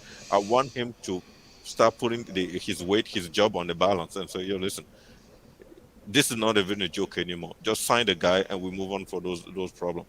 That will be my last word. And thanks for having me, Mokasim. Eric Blue, the new guy, Showtime. No. His name is Showtime, right? Showtime, yeah. Yeah. Showtime, Olu, yeah. Yeah. And we also had Prince in there as well. Yeah, Prince was there. So yes, I like debating with you guys. You need to show up more often. We love you.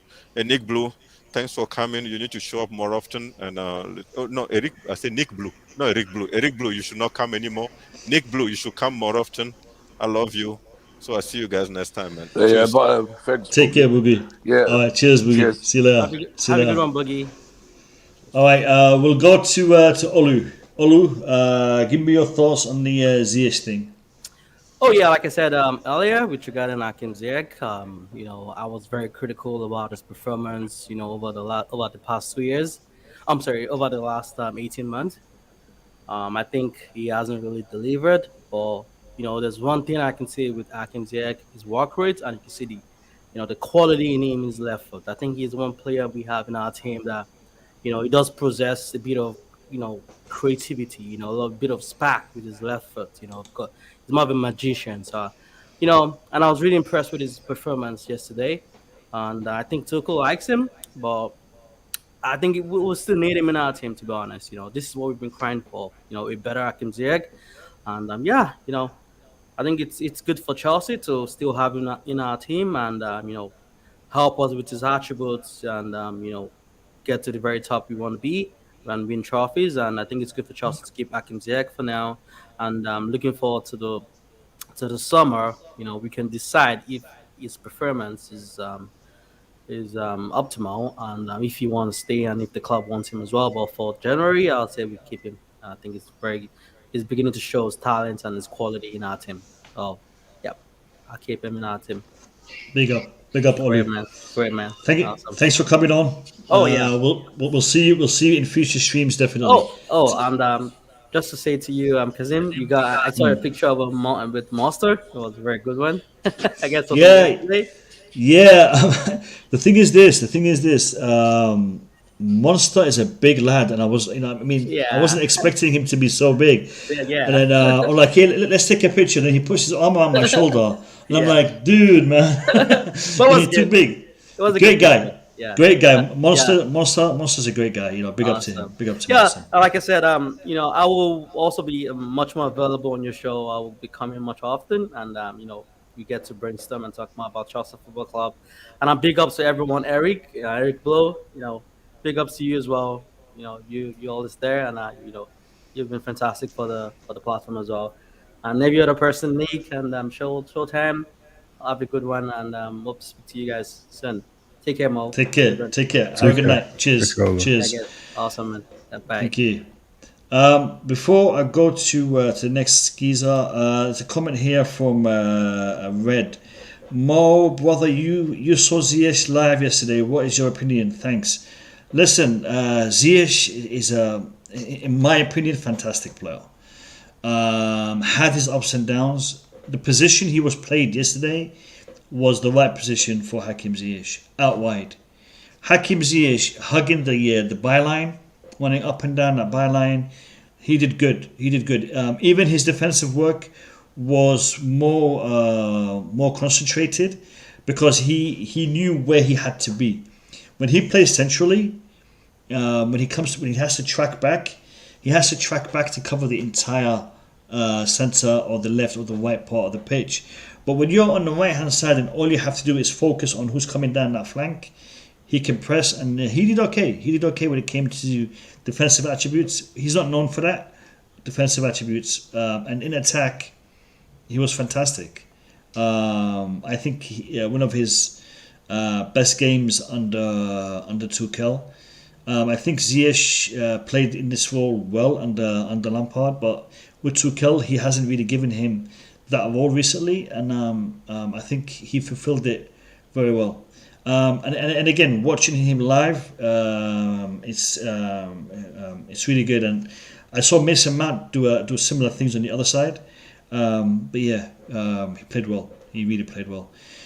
All right, I'll leave Eric last. I'll go to Showtime. Showtime, give me your thoughts on Hakim Ziyech and potential transfer. What do you think? I don't see Hakim going anywhere. The first person on that list of transfers that we want out the door should be Timo Werner. I'm so sorry. Hakim Ziyech cannot. That beautiful left foot of his.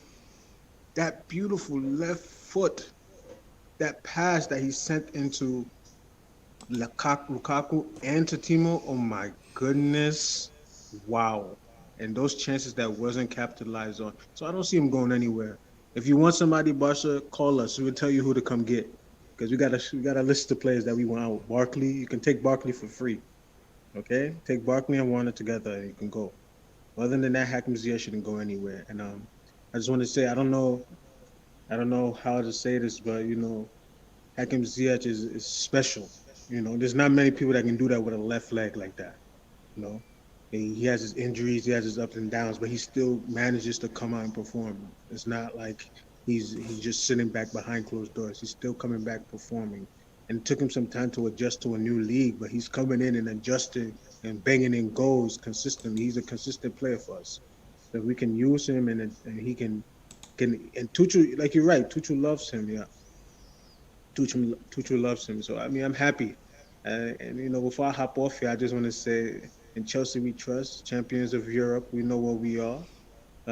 In Marina Granovkaia we trust. In Super Tommy Tuchel we trust. And I want to thank you, Mo. I don't know if you're Muslim or not, but I just want to say thank you. Appreciate you, brother, from a fellow Muslim to another Muslim. Assalamu alaikum. To all that's watching. God bless. Shukran, Habibi, shukran. God bless. Showtime, pleasure to have you on, mate. Would you speak to Nia Zion, give him my regards, and thanks for coming on. Hopefully we'll see you in future streams, my man. Take care of yourself. Cheers, brother. Ma'as-salama.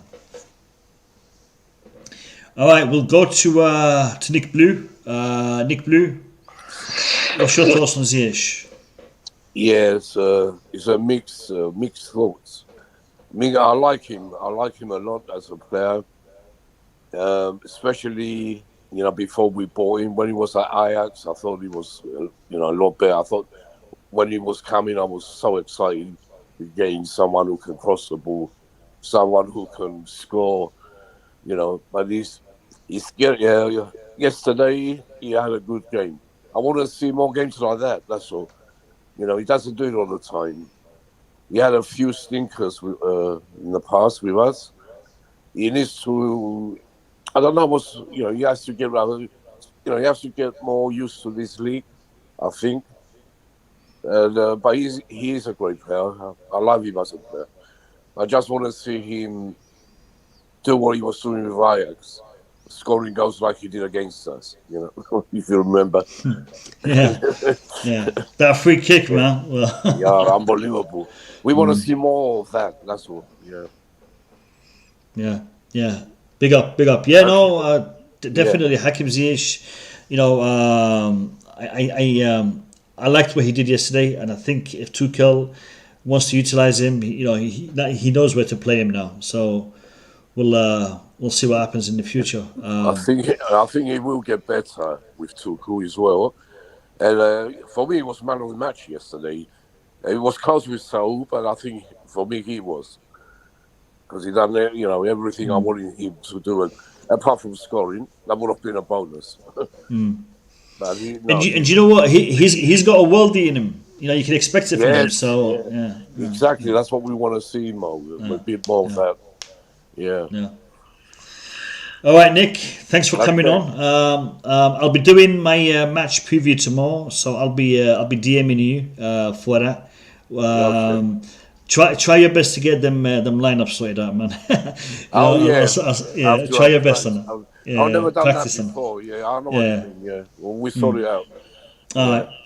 Take care, Nick. Thanks for coming on. Cheers. See you tomorrow. Cheers, brother. Bye-bye. Cheers. Thank you. Bye-bye. Eric Blue, last man in the house, last man standing. Let me hear your thoughts. Yeah. Ziyech is a player who I had a lot of, how do I put it? I had a lot of admiration for him. And I really wanted him at Chelsea. I was like, if we can get someone like Ziyech, with the fantastic, passing range he has, the way he's so dynamic, I really thought we would have, I voted for him to be the player of the season that he signed. So I thought he would be, doing a lot better than he's doing now.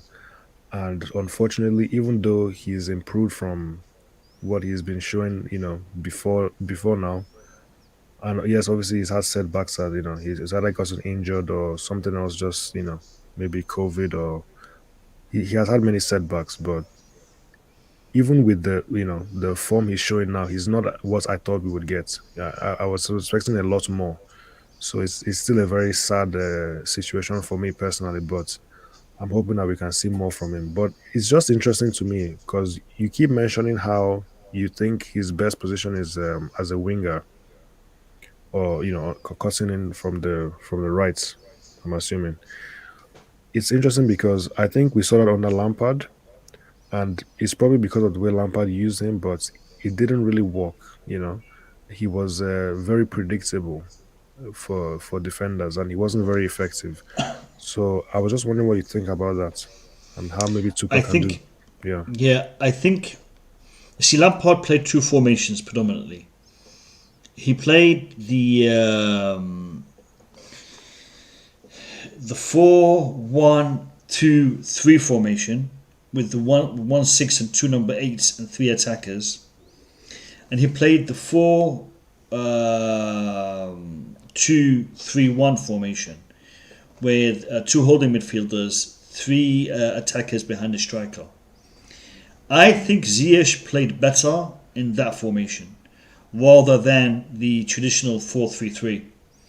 And I think he played better in that formation because he had a triangle beside him and a triangle behind him.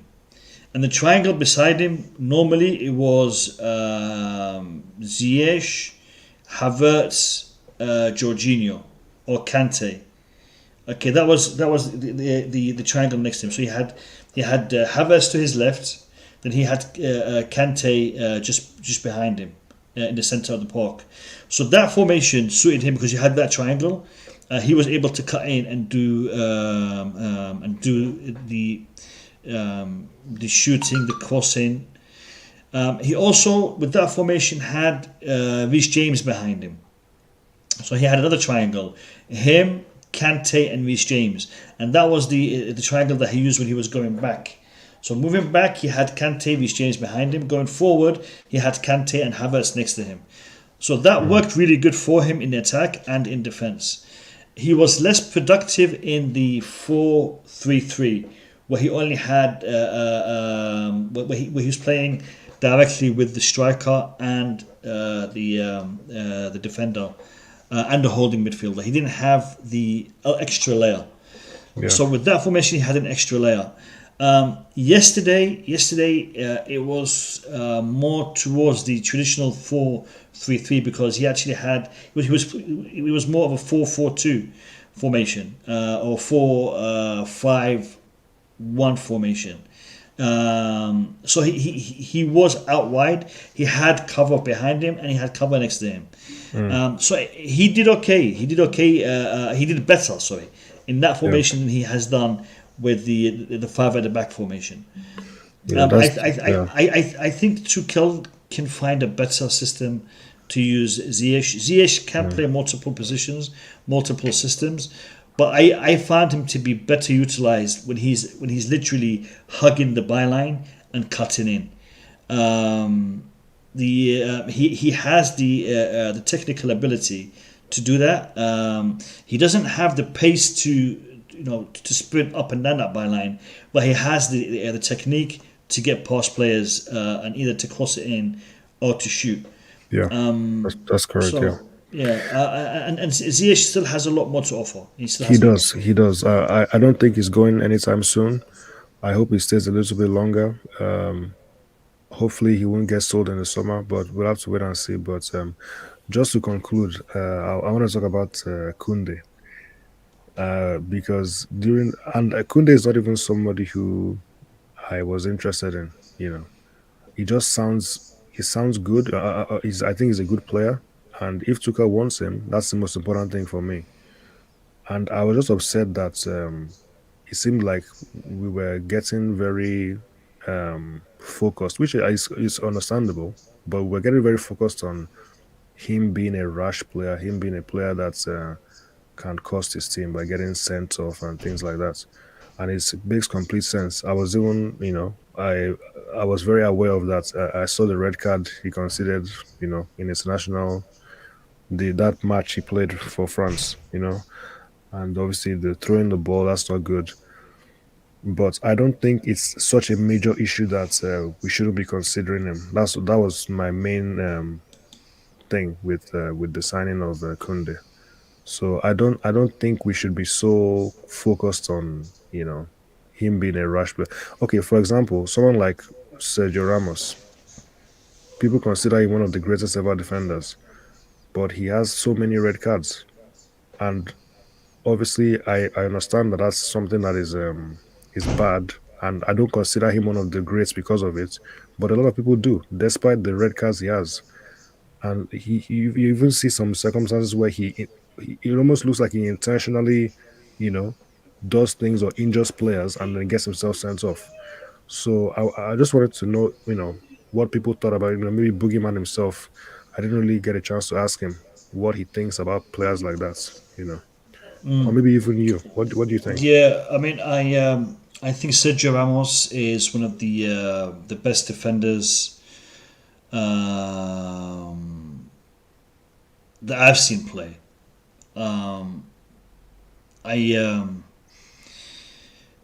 I know he has some temper issues. I know he has some aggression issues.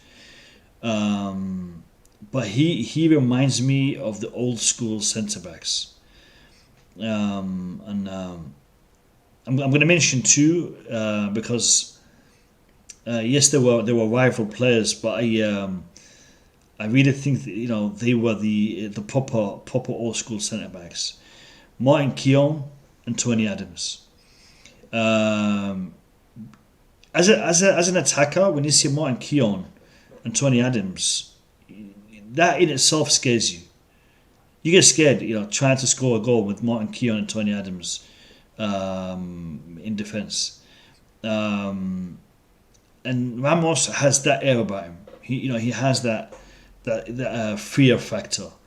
For Chelsea, we had players of that caliber, and in respect to being great defenders, but they weren't players you'd be afraid to face. I mean, I'll give you an example. John Terry, fantastic defender. Carvalho, fantastic defender. Desai, Leboeuf. But they didn't put fear in the opposition. You knew you'd have to be good to get past them, but they didn't put fear in the opposition. I mean, we had Dennis Suarez in midfield who kind of did that for us back in the day, but defenders wise, no. And Sergio Ramos does that. Sergio Ramos is a player that puts fear in the opposition. He used to. Now he's a little bit more slow, a little bit more less agile than he was. So it's a bit different now, but he's definitely one of the best. Definitely one of the best. Yeah, so that's clearly an example where I'm not saying it's a good thing that he has as many red cards as he does, but it shouldn't be such a downgrade and such a But you can't compare the red cards that Sergio Ramos got to the red cards that Koundé has got recently.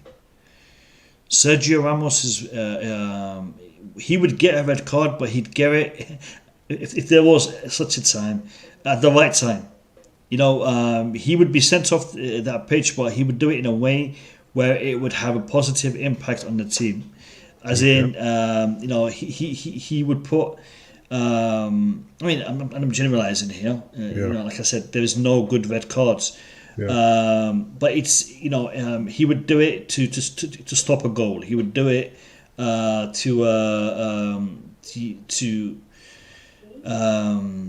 demotivate an attacker, to get into an attacker's head. He would be aggressive in that way. I mean, I don't think he actually wanted. I don't think he ever tackled anyone looking for a red card. But if a red card was to happen, it happens. It is what it is. Koundé, however, he's been getting silly red cards that he doesn't need to be getting. Why pick up the ball and throw it on Jordi Alba's face? What's that going to achieve? Don't need to do that. Getting angry and getting into a shouting match with the referee there's no need for that. There's no need for that. So I don't want to see that kind of attitude from our centre backs. But do you think it's something that we can manage with, or do you think he can get past it? Is what I'm, because it seems as if there's nothing. He can't. He's young. Yeah, he's young, and for me, I don't see. It's not like he will never. Okay, because of this one thing, he can't play for a club like Chelsea, or he can't.